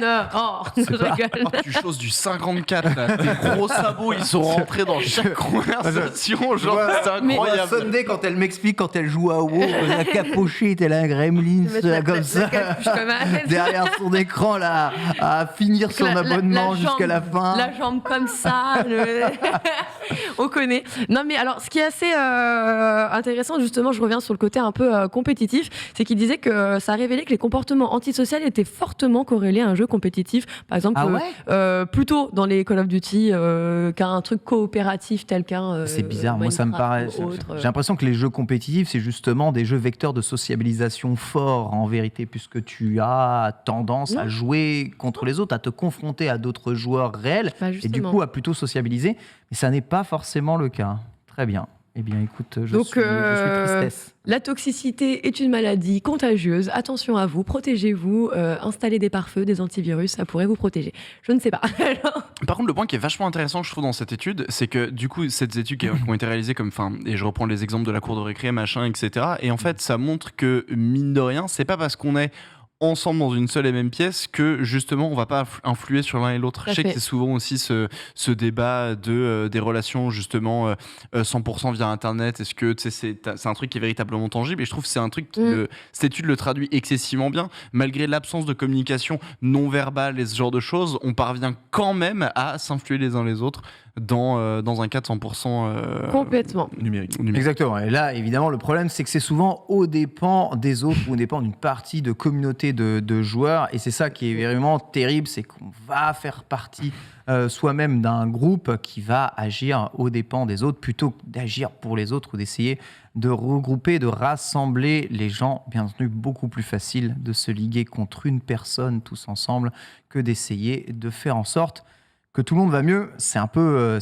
pareil dans la société, mais c'est vrai qu'avec cette jeunesse sur Internet et ces liaisons sociales via tous ces réseaux, et même relations parasociales, ce genre de choses. Non, mais on aurait pu penser que d'autres types de comportements puissent naître de tout ça, et finalement, on reproduit à peu près les mêmes schémas que IRL dans certaines autres époques. L'homme est un mammifère comme les autres. Ouais. Tout à fait. Terrible. Tout à fait. En tout cas, le plus important avec cette étude aussi derrière, c'est de rappeler, et c'est vrai que ce docteur l'a vraiment rappelé parce que je pense qu'il connaissait vraiment les gamers invisiblement, il a trop anticipé en disant, voilà, je ne veux pas que mes recherches soient utilisées pour attaquer la communauté des jeux au sens large. Pour lui, il est clair que tous les jeux ne sont pas mauvais et que tous les joueurs ne sont pas des extrémistes. Bien entendu, évidemment. Ouais. Mais et je peux te dire qu'il l'a réitéré, il l'a mis partout en mode je vous rappelle, je fais une étude giga d'amalgame évidemment, voilà. Mais on sait que ces problèmes existent, problèmes de toxicité. Vous avez très probablement rencontré vous-même des problèmes de toxicité, que ce soit en tant qu'homme, que ce soit en tant que femme, en tant que joueur, joueuse, peu importe. Tout le monde en a pris probablement pour son grade, et peut-être que pour arrêter ça, vous avez vous-même participé arrêter de jouer avec des gens, des phénomènes toxiques. Non, oui. Je ne sais pas. Mais oui, peut-être arrêter de jouer avec des gens toxiques. En tout cas, réfléchissez. Est-ce que vous êtes en train de faire quelque chose de mal ou non? Engageons aussi la responsabilité des éditeurs là-dessus. Engageons quand on voit des trucs évidemment aussi un peu la responsabilité des éditeurs. Qui sont complètement claqués de contenu sexiste possible depuis genre des années et que c'est toujours pas réglé, ça, c'est inadmissible. On est quand même sur que ce soit sur les réseaux sociaux d'ailleurs ou sur les jeux, on est sur des expériences qui sont boostées par un secteur privé qui nous vend un produit. C'est aussi de leur responsabilité de pouvoir effacer ce genre de contenu dégueulasse. C'est vrai que ça serait cool. Peut-être qu'un jour, du coup, je me permettrai de rouvrir les micros en ligne parce que j'ai pas envie d'écouter les gens. Donc à partir de là, ils n'ont pas envie de le fermer. Tu vois, le Jean-Kévin ultra toxique de 12 ans qui arrive et qui balance du N-word à foison, c'est aussi un peu leur cœur de métier quelque part, tu vois. Donc il y a un moment où il faut aussi taper derrière la tête de ces entreprises-là en mode non, mon garçon, il faut arrêter de faire ça en fait. C'est à vous aussi de réagir là-dessus. On est parfaitement d'accord. On va enchaîner, c'est bon ? Après les gamers, on va parler de Wolong, qui est une date de sortie. Dynasty, ça y est. Bon, comme vous le disiez, c'est le jeu de Reza. Reza nous avait fait la petite preview puisqu'il a eu l'occasion de tester la démo. Et justement, alors on le rappelle, il a annoncé pour début 2023. C'était initialement la seule fenêtre de sortie qu'on avait. Eh bien, ça y est, il arrive dans quelques mois, le 3 mars 2023 exactement. Ça arrive très vite, justement, il arrive bientôt. On aime bien quand on nous annonce des dates qui sont pas trop loin. C'est vraiment cool. Ouais. Je pense que les joueurs pour projet de attendent. sortir avant la fin de l'année fiscale. Tout à fait. On le rappelle d'ailleurs, un titre qui serait normalement également disponible sur le Game Pass, Xbox Series X et aussi sur les One, PS4, PS5 et puis PC bien sûr avec Windows, Steam aussi. Donc un peu partout dans la finalité, sauf sur Switch. Sauf sur Switch, oui, évidemment. Le jeu ne pouvant, je pense, absolument pas tourner convenablement et de façon agréable sur Switch. Il n'est pas de toute façon pensé pour ça. C'est pas grave, on s'en remettra. On sait très bien qu'il y a des jeux qui sont inaccessibles de par leur ambition sur cette machine. C'est ça. Et là, l'ambition de la team Ninja, alors oui, on le sait. Je sais, vous pleurez votre Nioh 3 qui n'en sera pas. Ça nous a dit c'est pas Nioh, vraiment. Il nous a dit c'est pas Nioh. On a totalement de nouvelles mécaniques de jeu. En vrai, le jeu a l'air plutôt cool. C'est pas Nioh, c'est Sekiro. Donc, c'est plus Sekiro. Nioh, c'est Sekinio, quoi. Sekinio. C'est Sekinino. C'est Sekinino. C'est pas Resident Evil 4 Remake qui sort aussi sur cette fenêtre-là, début mars Oui. Attends. Il me semble. Qu'est-ce qui arrive là, début mars ? Il y a pas mal de. Déjà, vous vous souvenez de la date de sortie de Resident Evil 4 Remake ? Je crois que ça sort aussi début mars. Tu penses que ça va se faire concurrence ? Non, mais juste, c'est souvent début mars, mi-mars. 24 mars 2023. C'est vraiment. C'est ça, je le voyais plus tard dans le mois. Fin mars. Merci beaucoup. Mais GG. En tout cas, voilà, ce sera leur nouveau RPG Souls qui présentera un nouveau système de combat qui, visiblement, comme je le disais, a plu aux joueurs. Il y a eu énormément de bons retours suite à la démo. Petit contexte aussi, ce sera dans une Chine pas très accueillante, quoi. Genre chaleureux, bof. Chaleureux, bof. Avec une histoire de dragon, d'ascension, de guerrier solitaire. Comme vous vous en doutez, vous êtes le héros, bien sûr. On va parler de Pity maintenant. Non, j'aimerais trop. Me dis on pas parle ça. de Pity, mais pas du Pity que vous pensez. Tales Pity. Voilà. Ça marche aussi. C'est comme ça que c'est comme ça que tu dois le titrer sur un site de jeu. Bien sûr. Le Pity Like.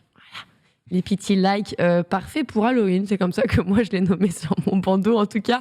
Alors peut-être que vous l'avez vu passer, peut-être que vous avez vu passer un retour de Pity. Ce jeu d'horreur fait le buzz partout. C'est le jeu que vous devez tester pour Halloween. Vous devez le faire absolument. Passer ça dans mes recommandations Bing. C'est vrai. Ça m'étonne même pas. Écoutez, si vous ne l'avez pas vu, nous on vous en parle aussi.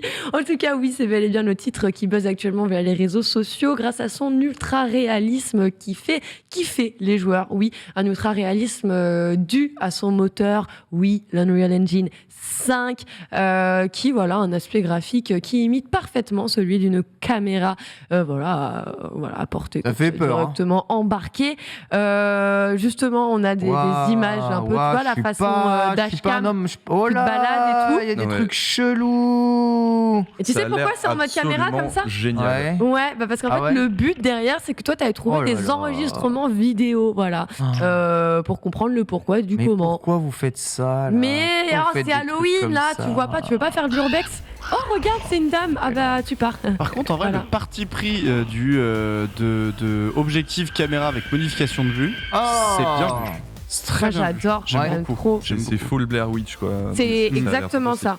C'est à la croisée des chemins entre Blair Witch, Pity, c'est ce que tout le monde dit, avec une petite vibe Exorcist / The Conjuring. C'est vraiment comme ça que toutes les références. Il faut pour que je n'y joue jamais, parce que je vais mourir d'une crise cardiaque. Tu veux le petit scénario quand même ? Parce que je te jure que c'est. Regarde, en gros, t'as pas de chance. Ça, j'avais compris. Mais postulat de base. Tu n'as pas de chance, pauvre malheureux. Puisque ton chien, Teddy, a disparu et tu pars à sa recherche dans la forêt. Oh voilà. non. Lui, c'est que Teddy, il est parti la nuit. C'est relou ça. On voit pas très bien le nuit dans les forêts. Du coup, il fait nuit noire. Et du coup, voilà, il tombe par hasard sur une maison hantée. Et comme vous avez pu voir, son hôte, l'occupante de cette maison, n'est elle non plus pas très chaleureuse. En même temps, j'adore expliquer les histoires d'horreur avec un ton très... En même temps, t'as un mec qui débarque chez toi à 4h du mat en train. Vous avez pas vu mon chien? Moi, je serais pas très content non plus, je pense. Voilà, mais du coup, comme il fait nuit et que tu vas chez elle, toi, tu es un garçon, la dame, elle est toute seule, donc t'as compris, elle a pas kiffé. Elle est un peu énervée que on peut aller encore un petit peu plus loin. Oh, il est trop mignon. Tu vas aller dans cette forêt noire absolument horrible? Oh, est-ce qu'à un moment t'abandonnes le chien? Je pose juste une question morale, un dilemme. C'est non. Le Twitter du truc, c'est Don't forget to wishlist et le hat, c'est Don't play pity. Il me bute, les gars. C'est excellent. En tout cas, voilà. Ça va pas trop bien se passer quand vous allez vous rencontrer. Après, je vous spoil pas. Ça a l'air cool. Nous spoil pas. En tout cas, voilà, petite autre précision. Ken, tu vas nous faire un live là-dessus et ça, c'est génial. On a trop le 31 lundi prochain. C'est ici que vous avez l'info en premier. Bien sûr. No shit. Complètement shit. Tu m'as hypé là, c'est pas juste là, j'étais chaud. J'y vais, moi, je joue. Hein. Je stream, comme dit Raisin, c'est parti. Hein. Tu fais pas un jour? Non, je joue pas à vos sales jeux là. C'est pas du jeu vidéo, ça n'existe pas ces trucs-là. Voilà, exactement. Et des trucs pour faire peur. J'ai vu croiser Pepe Garcia ce matin. Il allait à une exposition soirée Halloween à midi, une grosse soirée où le but c'était d'être dans un endroit où plein d'acteurs te sautaient dessus et te faisaient peur, te courent dessus et puis salissent tes habits. Moi, voilà. j'aime trop. Donc non. Non. Juste non. Mais vous aimez vraiment jouer à ça? Non, là, je déteste ça. Mais le plaisir de devoir regarder et jouer à ça, par contre, c'est simple. Parce qu'en fait, c'est ça. Je suis comme ça. Mais oui, mais en vrai, je te jure que, tu sais, je pense que les seuls streams horreur que j'estime un peu intéressants aussi à aller regarder, c'est avec les gens qui ont vraiment peur, tu vois. Sinon, c'est pas drôle. Enfin, c'est pas intéressant. T'es là pour sursauter en même temps que la personne ou au contraire voir la tronche de ouf qu'ils font. Franchement, moi j'adore aller regarder Petit Avion faire des jeux d'horreur. Il est comme ça. Il y a des screamers, il bouge pas. Fait ouais, ok, on m'a sauté alors dessus. elle est là, moi je vais récupérer la clé. Un surhomme. Il a peur de rien. Alors il a raison. Ce fantôme-là, il est full armor surtout. Ah ouais? Non, moi je peux pas. Tu peux pas? Bon, écoute, tant pis, vous n'aurez pas de live de Ken Bogard sur le nouveau Pity. Voilà. Ni sur dommage. Callisto Protocol d'ailleurs. C'est ce que j'allais dire. Et on va rester là-dedans puisque visiblement il y a un autre jeu auquel tu ne joueras pas, Ken. Ken est un vrai japonais, on vous le rappelle. Hein. C'est vrai. Ouais. Je suis du japonais. Coup, comme Ken. Domo. Comme Ken. Je suis japonais. Bref, on va parler de Callisto Protocol d'abord, d'accord? Vous l'attendez, hein? Parce que... Non, mais même moi je l'attends. Ce jeu ça a l'air formidable, mais j'ai pas envie d'y jouer. Du coup, tu l'attends absolument pas. Bah si, je l'attends quand même parce que ça a l'air d'être intellectuel. Je l'attends. Je suis curieux. J'attends de pas y jouer, ouais. J'attends de pas pouvoir. Ah mais j'y jouerai pas, c'est sûr. Mais je me moquerai pas de Ken, je suis exactement pareil. Je suis curieux de voir la communauté on peut attendre un jeu sans vouloir y jouer. Question Ken. Qu'est-ce qui pourrait, alors il a dit combien, mais qu'est-ce qui pourrait te faire jouer? Qu'est-ce qui serait contre quoi tu serais corruptible là contre un jeu d'horreur? Ah mais rien. Qu'est-ce que je peux t'apporter qui dit si on m'apporte ça, si j'ai ça, rien. Non, rien. C'est pas mon genre de jeu. C'est pas des jeux sur lesquels je prends du plaisir. Des fois, faut savoir se faire douleur. J'en fais des cauchemars avec. Moi, mon bien-être, c'est plus important que la corruption, tu vois. Donc, ce n'est pas des jeux qui m'apportent du bien-être. Moi, j'avoue, tu me dis un burger déjà, j'y vais. Et après, ça m'arrive de les regarder sur YouTube en let's play. Hein. Callisto Protocol, tu pourrais le regarder sur YouTube en let's play? Oui, je pense. Franchement, je pense. Bon, on le rappelle, hein, si vous n'avez pas vu Callisto Protocol et que vous savez pas de quoi on vous parle, eh bien voilà, c'est le prochain titre développé par le studio Striking Distance, qui sera édité d'ailleurs par un studio coréen, Krafton. Et c'est l'héritage très clairement spirituel de Dead Space. On est en plein dedans. D'ailleurs, on revient à fond avec ce type de jeu. Et bien voilà, on veut vous immerger dans un environnement sympa, ultra sympa, bonne ambiance, vraiment chaleureux, où les Franchement, les gens des s'aiment. poutous, quoi. Zéro toxicité. 0-0. Voilà. Et bien sûr, comme vous vous en doutez, le Japon et la violence, les décapitations, ce genre de choses, on n'est pas trop. Ouais, ils ont fait Resident Evil et Silent Hill. Arrêtez, stop. J'avoue, ça, je comprends pas trop. En fait. Donc, je suis très curieux de voir les raisons. Justement, je me suis dit, quelle version ont-ils droit, eux, là-bas, de Resident Evil et de Silent Hill? C'est la même. Mais je fais genre là. C'est déjà. C'est la même. Dark Souls, c'est japonais. Non, second degré là. En effet. Tu sors des œuvres de Dark Fantasy ou d'horreur qui sont. Ouais, et bah là, visiblement, c'est pas passé avec le titre, puisque celui-là. Ils ont Berserk, ils ont Junji Ito et ils sont là, genre, Callisto Protocol. Le jeu a vraiment pas passé le truc de violence japonais. Il n'a pas passé justement ce point-là. Dans ce jeu et ce qui fait qu'en gros, l'organisme qui a pour rôle de censurer, de faire tout ça, a donc fait un retour en disant ça comme ça, c'est non. Modifie ça. Ce à quoi le développeur a dit ouais, bien sûr, t'as raison, je vais aller complètement dénaturer mon jeu pour le sortir chez toi, ouais. Ouais, normal. Et du coup, allez, hasta luego. Moi.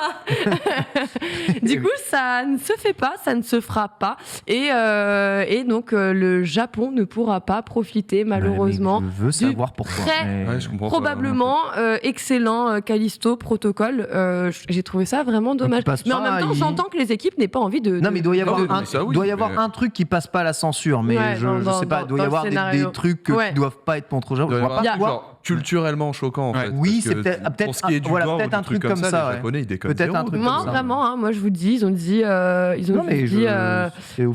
ils lui ont en gros demandé d'aller édulcorer le contenu. Ça, c'est le terme officiel qui est ressorti, c'est édulcorer. Ce à quoi il a dit non, je n'ai pas dénaturé mon jeu. Rajoute un peu de sang et puis ça. De toute façon, on aura la réponse quand le jeu sera sorti en fait. Je pense. Je pense là, on a eu aussi. Les trailers, c'était cool. Par contre, de ce que j'ai lu, c'est par exemple dans Resident Evil 4 au Japon, il n'y a pas de décapitation. Dans la version japonaise, ça n'existe pas. Et c'est pour ça qu'apparemment le jeu n'est pas passé. Le chat parlait de démembrement, effectivement, et c'est ça qui bloquerait au Japon. D'accord, après c'est bizarre parce que Dead Space est sorti au Japon. Ils ont pas Mortal Kombat aussi au Japon? Oui, mais du coup, en fait, à chaque fois, ils sont obligés. Ça découpe de ouf. C'est en diffusion maintenant. Je comprends pas le délire. C'est exactement ça. Je pense que la première chose que tu vois dans Hunter x Hunter, c'est des mecs perdent des bras, des têtes et des jambes. Donc, Bleach, c'est pareil. Il a un vrai problème avec. En tout cas, on fera pas le jeu, il sortira pas. Dommage pour lui. Je vais devoir enchaîner avec une autre news. À la censure. En fait, j'ai hâte d'avoir le fin mot de l'histoire. J'ai très hâte. Bah, c'est ça, c'est juste pas de décapitation, on n'en veut pas. Et les joueurs Jap auront leur VPN et ils joueront sur PC tranquillement. Mais le truc, c'est qu'on a quand même bien le sentiment que c'est quelque chose qui spoil le jeu, qui fait qu'il ne passe pas le truc de censure. Donc bon, on verra quand le jeu sera sorti. On verra ça. En tout cas, c'est Dead pour le titre là-bas. On vient avec un truc qui n'est peut-être pas Dead et on espère que ce ne sera pas Dead si vous avez aimé Malcolm, vous savez, In the Middle. Non, vraiment, la famille incroyable. Je pense l'une des familles américaines préférées, que ce soit... Et d'ailleurs, c'est avec Donald Renew, je suis en train de me dire. C'est vrai que c'est Donald Renew qui fait la voix de Reese dans Malcolm en français. J'ignorais. Et oui. Bah moi, j'ignorais aussi à un moment. Et effectivement, après, c'est ressorti. Comme tel, vous avez regardé Malcolm un petit peu ici ou pas du tout? Ah ouais, moi j'ai tout regardé. Tout? Oui, tout. Je passais à côté. Arrête. T'as pas pipou. Oh, alors, là là. Je suis désolé, je vais devoir sortir la carte. En fait, j'avais Canal+ à l'époque. Ce qui fait que je n'avais pas même Canal Satellite, ce qui fait que j'étais plus sur Disney que je n'étais sur les M6 ou des trucs comme ça, donc je suis complètement passé à côté de Malcolm et des Simpsons en vérité. C'est pas vrai. C'est dur ça. C'est un peu dur. Mais après, j'ai Canal de ça. Alors c'est formidable. Je reviens juste un tout petit peu sur ce que tu dis juste avant. Donc Mortal Kombat 11 est bien interdit au Japon. C'est pas qu'il est interdit, c'est qu'en tout cas il ne passe pas les limites, du fameux C0 qui est l'équivalent du PEGI ici. Donc oui, en effet, Mortal Kombat ne passe pas les limites du PEGI. Donc doit y avoir un truc avec les décapitations, les démembrements, les décapitations ne sont pas tolérées normalement dans les trucs au Japon. Les choses viscérales, en vrai. Voilà. Ce foutage de gueule. Complet. Voilà. C'est le Japon, Sinon, on n'est pas un c'est paradoxe. parce que c'est un jeu américain. Non, je rigole. Non, pardon. Malcolm, la version japonaise de Malcolm, vous avez quand même déjà regardé la version japonaise de Malcolm, j'espère. Ouais. Ah, ça, bien sûr. Ouais. Hein? Bien sûr. Putain, mais ça fait 2 fois que je C'est trop stylé. Putain, et j'avoue, aujourd'hui c'est terrible. Même moi, à chaque fois que je dis Je commence à savoir lire la petite étoile au fond de l'œil, tu vois. Ah là, il vient de dire une grosse connerie, donc je vais dire oui, tu vois. Ah, non, je vous promets que non. Du coup, Bryan Cranston, japonais, n'existe pas encore, mais on lui souhaite d'arriver un jour. La série, qui on le rappelle, a cartonné 151 épisodes. Tout de même, voilà, des années, toute notre enfance, vos midis, voilà, tout. On a tous peut-être déjà regardé Malcolm. Très bonne nouvelle, c'est que ils essayent de faire revenir Malcolm. Alors oui, on sait, Frankie Muniz, d'ailleurs l'acteur de Malcolm, a lui souffert de quand même pas mal de problèmes de santé. Il s'est énormément d'ailleurs éloigné du milieu, mais ils ont l'air plutôt tous motivés, et tout principalement le papa, qui d'autre que le père d'une famille, pour aller porter toute cette famille et ramener ce projet à la vie. On le rappelle, d'ailleurs, il a gagné quelques petits trophées, pas mal de choses. Sa carrière a toujours explosé suite à ça, que vous le préférez en Walter White ou pas. En tout cas, voilà, on sait qu'il est actuellement il est à fond en train d'écrire, carrément, de se lancer dans l'écriture pour refaire revenir Malcolm avec son casting original. Et ça serait tout bonnement exceptionnel. Je signe, je dis oui, je finance, faites un Kickstarter. Vraiment, 6 saisons et un film, tout ça, quoi. Et c'est vraiment, que ce soit un film, une saison, on s'en fout en fait, juste un petit truc, tu vois, un dernier petit coup pour la nostalgie. Ils l'ont tous fait. On a eu les réunions Harry Potter, on a eu la réunion Friends. Où est Malcolm ? C'est vrai. Où est Malcolm ? Et Malcolm, la réunion Malcolm. Après, il faut voir un peu comment est-ce que tous les acteurs ont grandi et évolué. Mais ils ont grandi. Dewey n'est plus un bébé. Dewey a la trentaine. Ouais, a eu ses 30 ans. 30 ans, ouais. Mais en fait, Bryan Cranston, c'est ça ? Oui. C'est tellement devenu un super acteur, un grand acteur, plutôt assez bankable, que je me dis, un mec comme ça, franchement, il pourrait faire du cinéma d'auteur, des séries un peu, c'est comme Breaking Bad, un peu touchante et tout. Pourquoi il reviendrait faire la comédie ? Il adorait jouer Hal, le rôle de Hal. Il était... Justement, tu vois, là, il est parti. Regarde, quand il fait Your Honor, tu vois, le contraste total dans sa personnalité, machin. Du coup, je comprends que là, il a fait beaucoup de rôles, engageants, sérieux. Ouais. Je comprends qu'il a envie de revenir sur ce côté père de famille qui est là, à se faire du roller, de la marche rapide. Je pense que le mec, il a toute la famille à l'abri et qu'il est juste en mode, je me fais mes kiffs, en fait, quoi. En plus, quand tu vois en interview, c'est quelqu'un qui est quand même très espiègle. Ouais. Donc, je pense que c'est aussi un rôle qui, clairement, ça trop cool. Moi, je trouve ça trop cool. Qui lui colle à la peau, pour le coup. Je sais pas, j'ai pas vu le chat pour le coup, mais je pense que les gens sont assez fans de Malcolm, j'espère. J'espère. Sinon, je vous retrouve. Allez, la toxicité des gamers. Voilà. Super. Ça commence ici. Même le plateau, vas-y. Ça commence. Je sais pas pourquoi j'ai dit ça. C'est la pire Non, mais de c'est nous parce quatre. Que c'est pas vrai, déjà. Tu vois, regarde, ça, c'est un comportement de quelqu'un de toxique. En vrai de vrai. Arrête, parce que les gens sont très premier degré, visiblement. À chaque fois qu'on fait du second degré, ils vont y croire. Je sais qui pleure le plus, d'accord ? Une rose sensible d'abord. Je peux même pas écraser un insecte. Ouais, mais Ken cligne des yeux si tu es un otage. Écoute, arrête, on te voit là, t'es filmé. Non, coup de pression physique actuellement. J'ai mis un coup de griffe carrément, j'ai enfoncé. Subir un coup de pression physique, Mais non, allez. Non, mais en fait, je vous le dis, c'est que je suis tendue par rapport à la prochaine actualité. Il faut vraiment qu'on termine vite là-dessus. Oui, on est bien. Avant de gratter du temps sur les autres. Une augmentation de prix, ça me fait pas plaisir. C'est pour ça que je suis un peu, tu vois, je suis... Non, mais ils ont quoi là en ce moment ? Tous les jours, je vous fais la news. Tous les jours, je viens avec c'est Amazon, c'est Netflix, et c'est Apple, et c'est Spotify. C'est bien qu'on met l'inflation partout, sauf sur les salaires. C'est ça. Ça, je comprends pas là.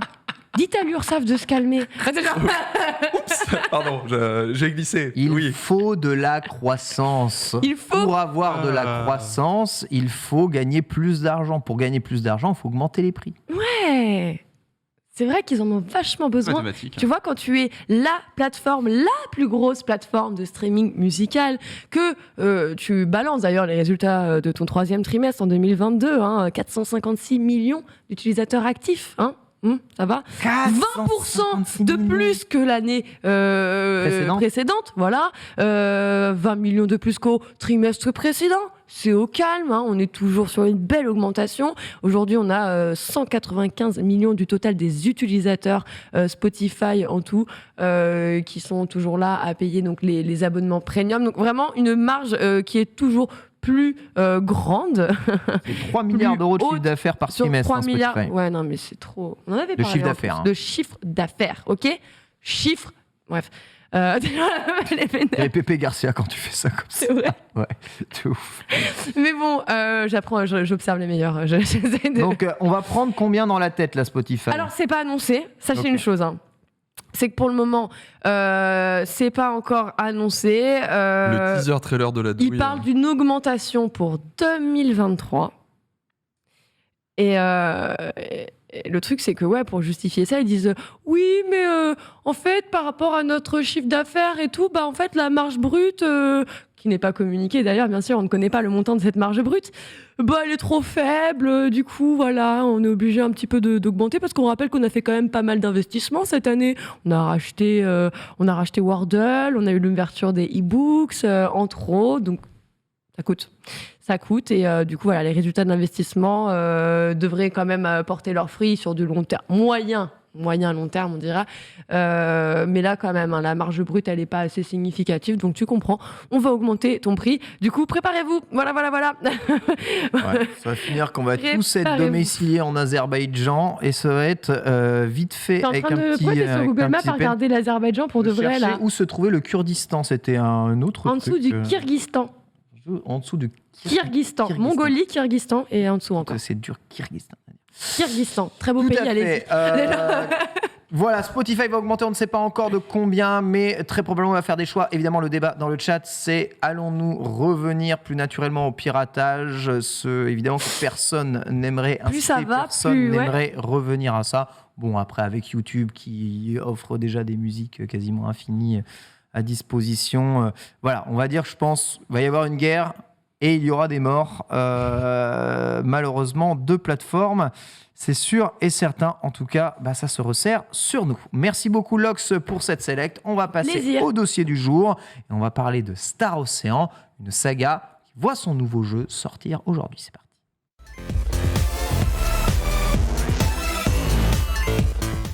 Otaksu, tu vas nous parler aujourd'hui de Star Ocean. Star Ocean, tout à fait, parce que tu l'as dit, Star Ocean The Divine Force sort dès aujourd'hui du coup sur PlayStation, Xbox et PC, l'occasion du coup de parler de cette grande série de l'histoire du JRPG.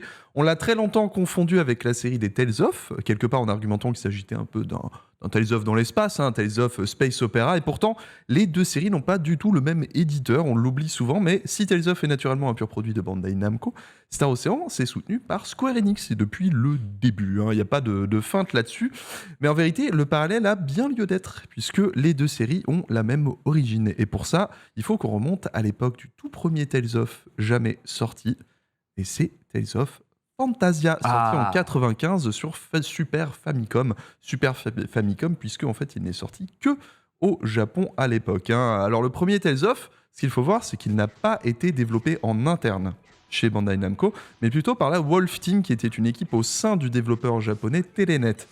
Telenet, c'est une équipe qui était généralement en soutien sur d'autres projets. Ils ont notamment fait le portage PC Engine de Golden Axe, mais dont les propres titres comme Road Avenger étaient de l'ordre du sympatoche sans plus, on va pas se mentir. Donc là, les images que vous voyez, c'est Tales of Fantasia. Pour la Super NES, c'est joli. C'est de la Super NES tip top. On va justement en parler. Alors, pour reprendre un petit peu le fil, dans la Wolf Team donc, qui a développé Tales of Fantasia, on retrouve le programmeur Yoshiharu Gotanda. Et c'était ce dernier qui avait écrit mais jamais publié un roman baptisé Tale Fantasia, qui servira en fait de base aux jeux vidéo. Ok. Sauf qu'il y a un petit problème dans tout ça, c'est qu'à l'époque, Namco voit le projet et pousse plusieurs changements dans le scénario, dans les persos, dans l'écriture, a refusé énormément d'évolutions qui étaient proposées par la team originale de chez Wolf Team. Du coup, le développement de Tales of Fantasia qu'on vient de voir s'est fait dans la douleur, faisant que, en fait, plusieurs membres de la Wolf Team a fait Salut. Des bisous, salut quoi.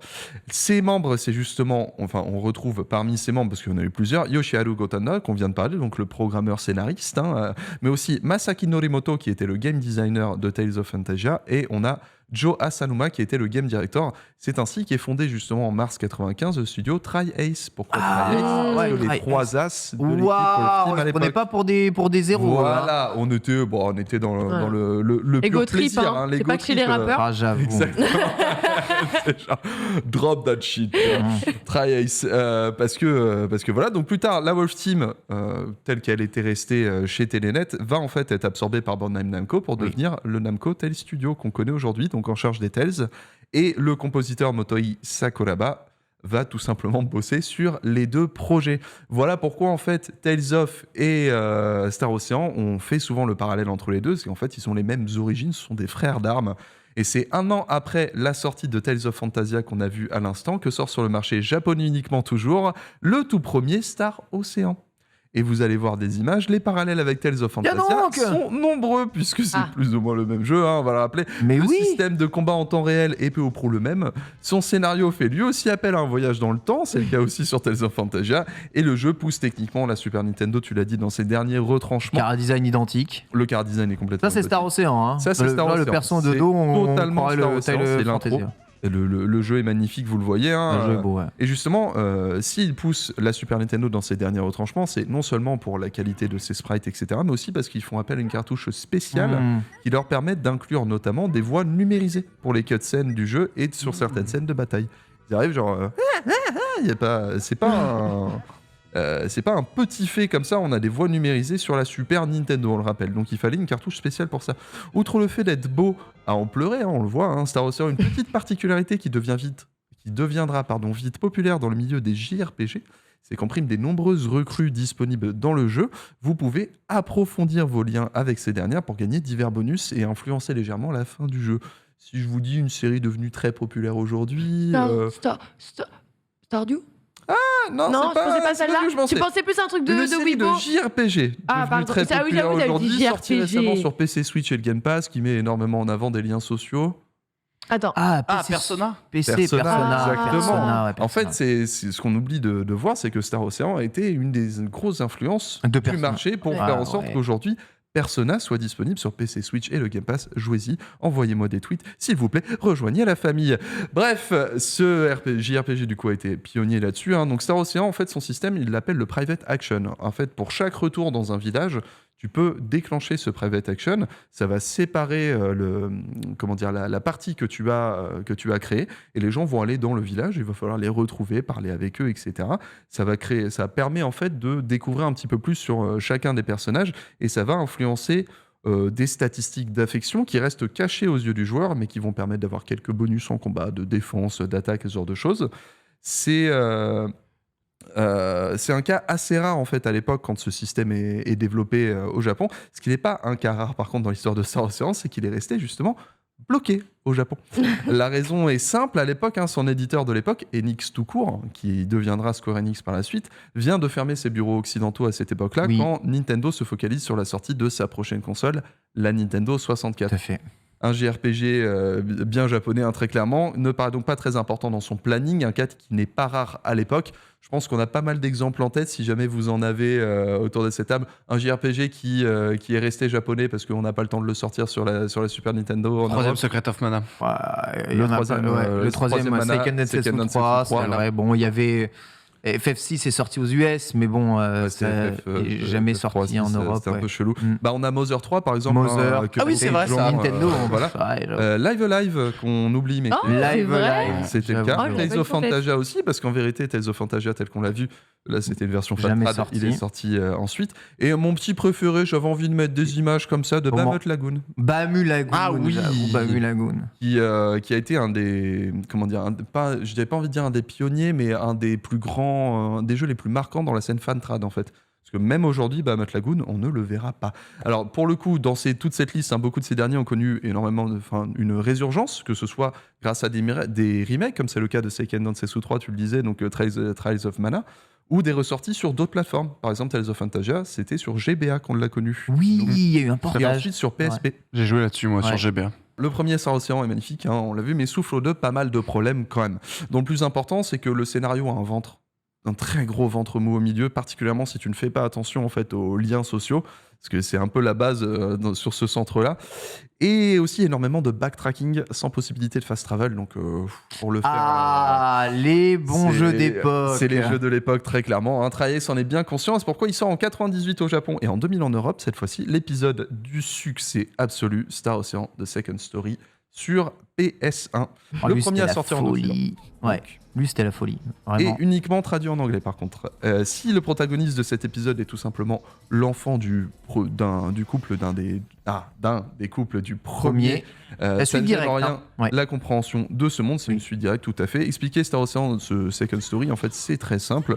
C'est tout ce qu'a voulu faire le premier épisode en mieux. Donc il n'y a pas de feinte. Les graphismes, on est désormais dans une dimension pseudo 3D, le gameplay un petit peu plus poussé. On retrouve aussi quelque part la patte en fait de Traïs, qui est un développeur qui adore créer des gros systèmes de jeux bien touffus, notamment un système de crafting qui est assez innovant pour son époque, et surtout les fameuses private action qui évoluent toujours plus, c'est-à-dire qu'en prime d'avoir toujours plus de membres à recruter dans sa compagnie, la fin du jeu est intégralement liée aux liens sociaux que l'on a. Et on peut chip des personnages entre eux. Moi, ça m'avait gavé. On peut marier les gens et faire en sorte que la fin soit totalement différente à chaque fois. Il y a un nombre incalculable de fins possibles. La replay value est folle. Et le jeu est excellent de bout en bout. Pour le coup, il est reconnu comme l'un des meilleurs, si ce n'est le meilleur JRPG de la PS1. C'est un des trucs qui me fait aussi marrer par rapport Il y a Suikoden, calme-toi.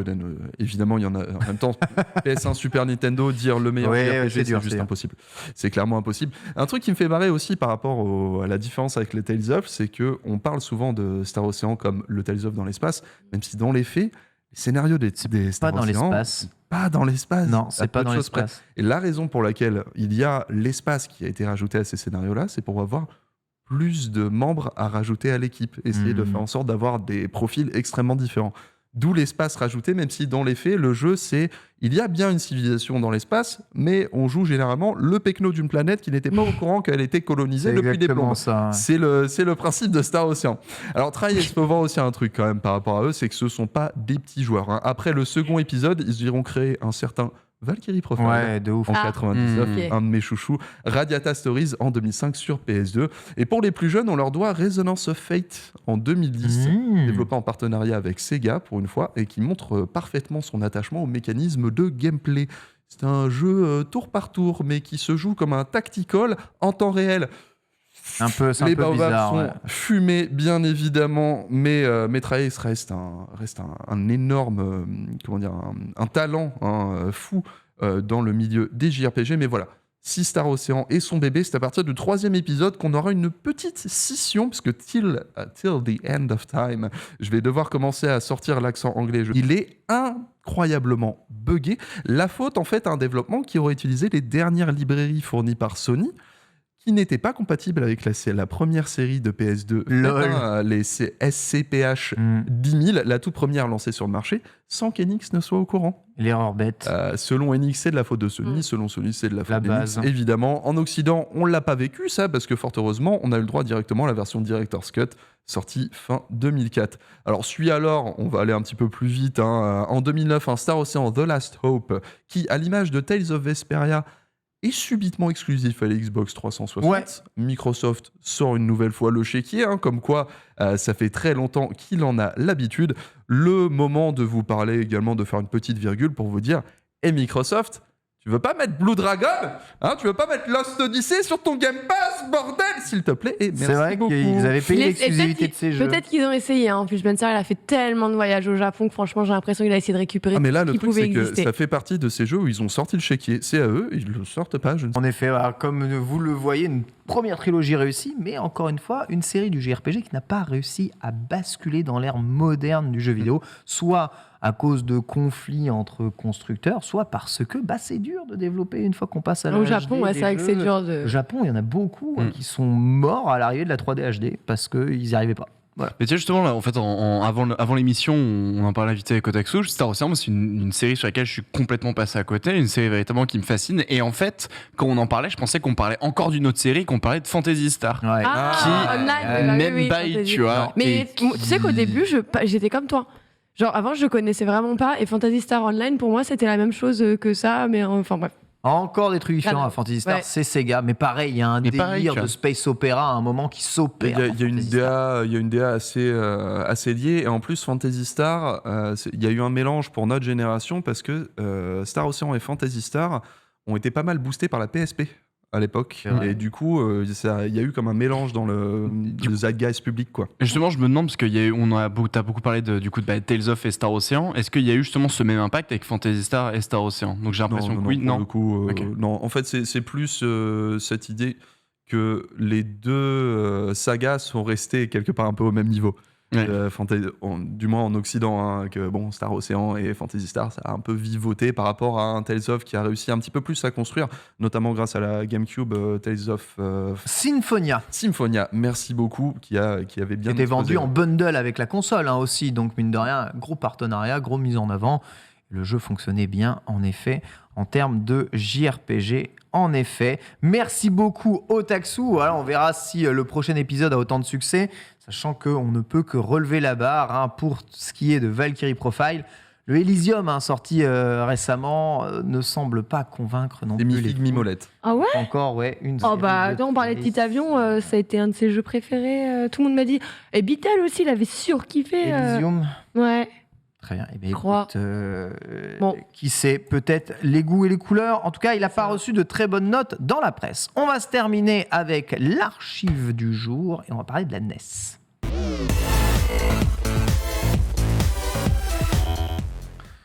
La NES fête ses 35 ans aujourd'hui, Nintendo Entertainment System, peut-être une des premières consoles sur lesquelles vous avez mis la main, un fleuron du jeu vidéo moderne après un échec cuisant chez Atari au niveau du marché console et la crise des consoles. Nintendo arrive avec une machine forte, remplie de jeux, très personnelle, remplie de couleurs et qui fera beaucoup d'émules après elle. Mais une grosse durée de vie quand même cette NES, avec évidemment que ce soit Double Dragon 2, Super Mario Bros, voilà, les Final Fantasy, tellement de licences qui existent encore aujourd'hui que nous avons vu naître sur cette NES. Qui a eu la NES ici autour de cette table? Oui, bon monsieur. Quand même. Très bien. Ah bah bien sûr, mais en fait c'était la console phare des brocantes de l'époque. Tu vois, je l'ai payé 5 balles. Il a fallu que je la nettoie moi-même parce qu'elle était genre rouillée de partout, etc. Mais c'est des souvenirs infinis cette console. Ah, c'est propre. J'avoue, regardez cette pub pour Super Mario Bros 3, un des jeux les plus ambitieux justement de la NES avec les Dragon Quest 4, c'est quand même assez fou. Foster, NES. Moi j'avais pas la NES, j'ai eu plus tard quand j'ai fait de l'associatif sur du rétro gaming, mais par contre moi c'était une partie de ma famille, en grosso modo tonton tata, qui avait une NES et on l'a squatté avec les cousins et cousines de ouf. Et le jeu, je crois que j'ai le plus retenu, moi c'était un jeu où tu jetais des bonbons sur des créatures étranges, tu endormais ces créatures et après tu les mettais en costume et ça te permettait de faire des trucs.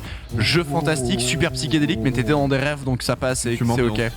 C'était génial, il n'y a jamais eu de suite. Une ambiance de ouf, comme ce cosplayer de Link. Tu t'es fait ambiancer par la NES ou pas du tout? Pas du tout, vraiment trop tard. Je suis arrivé trop tard. Ah, la NES, elle a eu tellement de durée de vie que dans les années 90, on y joue encore. Moi, clairement. Dans les années 90, je jouais encore à Mario 3, Tortue Ninja dessus. Ouais, moi j'ai joué plutôt 2000, tu vois, donc c'était plus les PlayStation.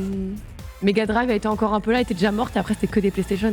Tu dis ça, on n'est pas si éloigné que ça. Non mais juste je vous dis que... Non mais on me regarde un peu en mode mais si c'était populaire. J'ai dit non vraiment il n'avait pas quoi. Non je te regarde en mode elle me traite de vieux ou est-ce qu'elle dit juste... C'est le coup de vieux. Et c'est sur cette révélation que nous allons vous quitter. Bien entendu, merci Otaksu, merci Foster, merci Locke, merci à vous tous de nous avoir suivis. Tout de suite c'est Split Screen, bonne suite des programmes sur le stream.